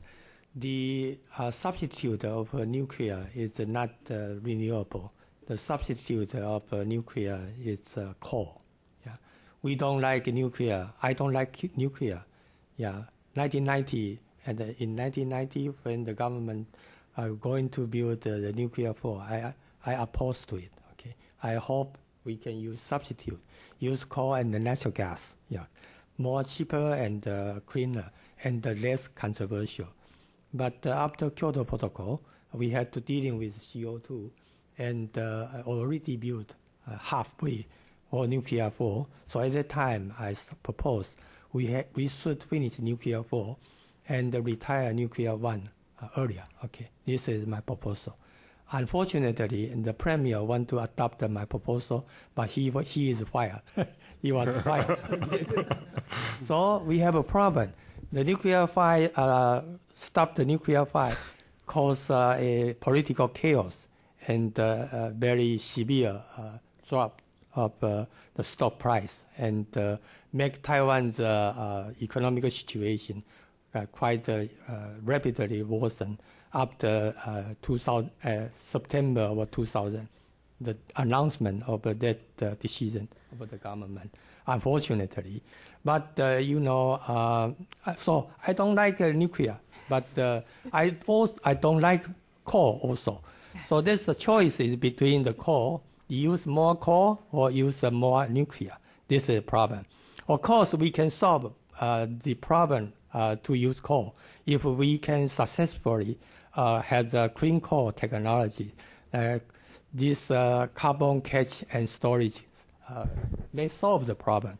U.S. has this technology, advanced technology, but there's still a lot of uncertainty considered there, considering about its cost and considering the technology, whether you put into the saline formation under the ocean, whether it's really no leakage, and whether the size of that is like what we are thinking. Maybe the size is much larger also.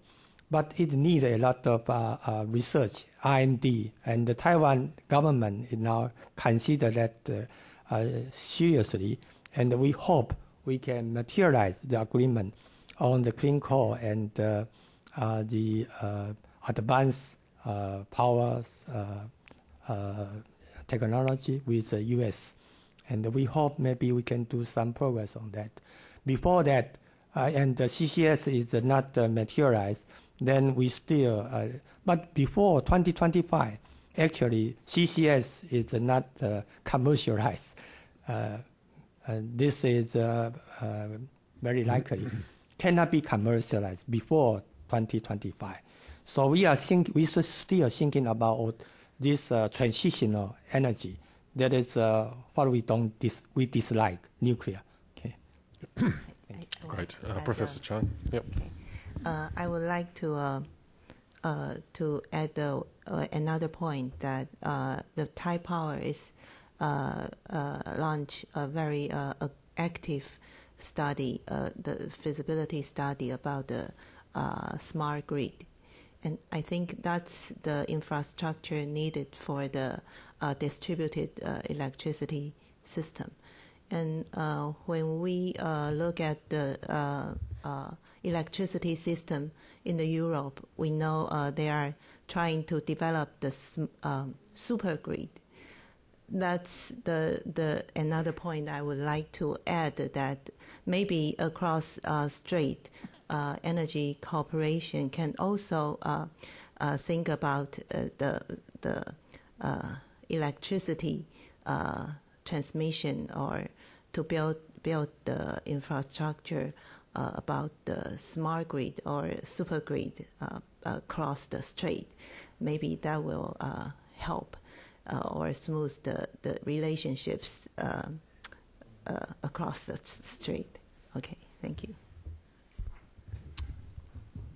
Okay, do we have any more? Great. Right. Oh, well, yes. Oh, I'm sorry. Bob. Gee, Bryce, I signed your paycheck, and Oh my God. you recognize me? I guess I'm being demoted. I want to thank our speakers who've come a long way and given us very informative presentations.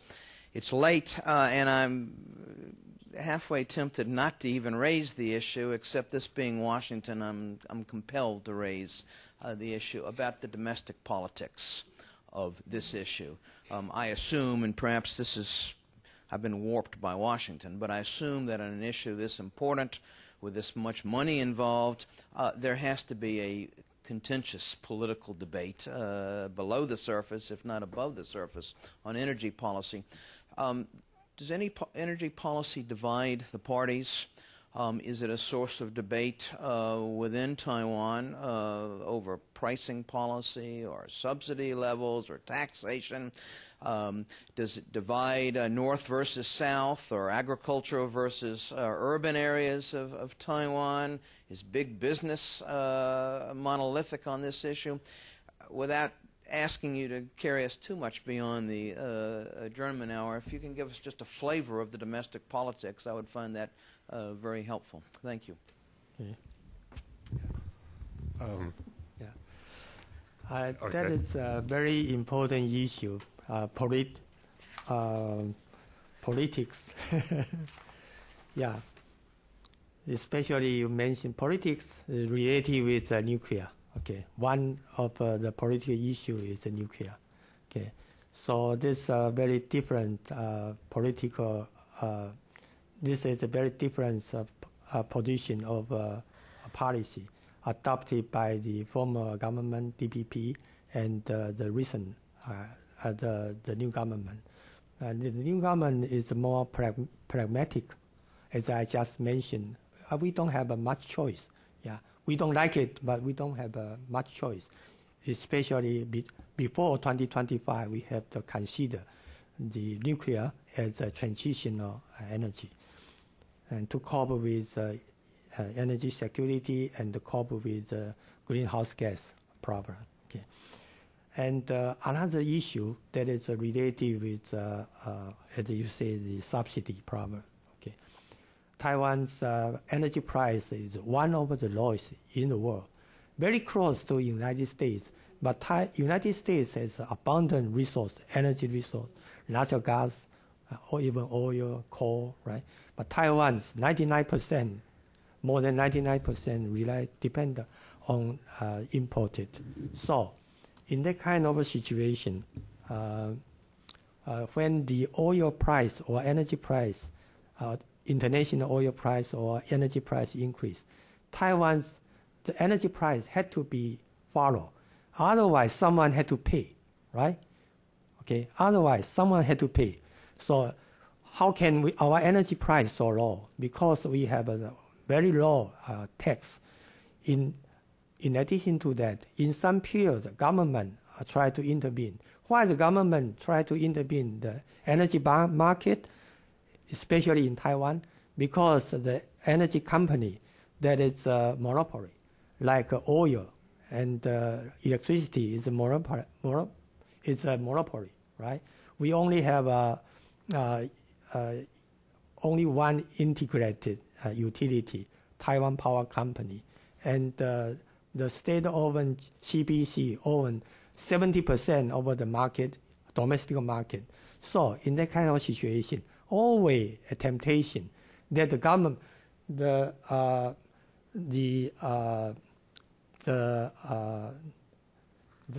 people or the parliament try asking the government to intervene because it's state-owned, right? And it's a monopoly and the state-owned. So asking those companies the price not increase with the increase of the international energy price. So, and for the short term, it's very good, right? Because we keep the price low.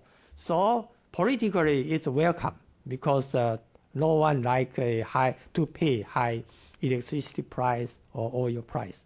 So politically, it's welcome. But in the long term, if the price of energy is going up, so you have to subsidize and satisfy the revenue, even cost. The state-owned company lose a lot. As I mentioned in 2008, even the new government stepped in May 20, 2008, and increased electricity price by 25%, and increased the oil 15% and the floating up, and also increased natural gas by 30%. Okay, still the state-owned Chinese Petroleum Corporation lost about 125 billion new Taiwan dollar, almost a capital equity. The capital they register is 130 billion. Okay, so for the Thai Power lost about 75 billion after tax. Before tax, it's more than 100 billion. So this is impossible, and because it costs a lot, and cost those state-owned company go bankruptcy, right? And the cost a lot for the financial deficit and unfair, right? And it's not good for the CO2 reduction and energy efficiency. So this is totally cannot be economically. It's actually cannot adopt this kind of policy. But the new government was accused by the DPP, including the chairman Chai, said this is one of the biggest mistake the new government adopted. I think it's unfair. Actually, they know, because in 2006 and 2007, at that time, the premier, the former DPP premier, this is who is that?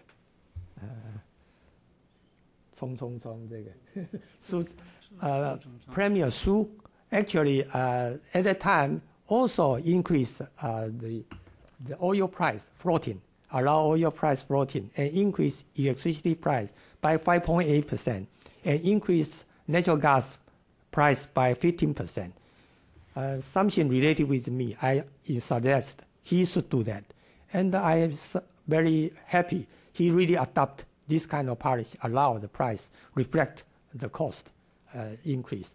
At that time, the vice premier is Chi-Yuan. Okay, so she know very much that the new government had to adopt it, had to adjust upward the energy price, but because it's unwelcome by the citizen, okay, so he criticized that. Okay, so I think, and I public asking, begging that not only the ruling party but also the opposition party should consider this should not consider energy subsidy is a kind of option. We should not do that, and we should not attack. Tech is an issue. Take political as an issue. Otherwise, we don't have a long-term, very healthy environment or energy policy. So this is not good for Taiwan, because not only energy security problem, but it's also a global warming issue, and also economic development issue. Because if we allow energy price very low, so in the long term, the energy efficiency cannot improve for those industry in Taiwan. Good. So the long-term competitiveness will be worsened. So this is not good. Yeah. Okay. Before we wrap up, are there any other views on this issue?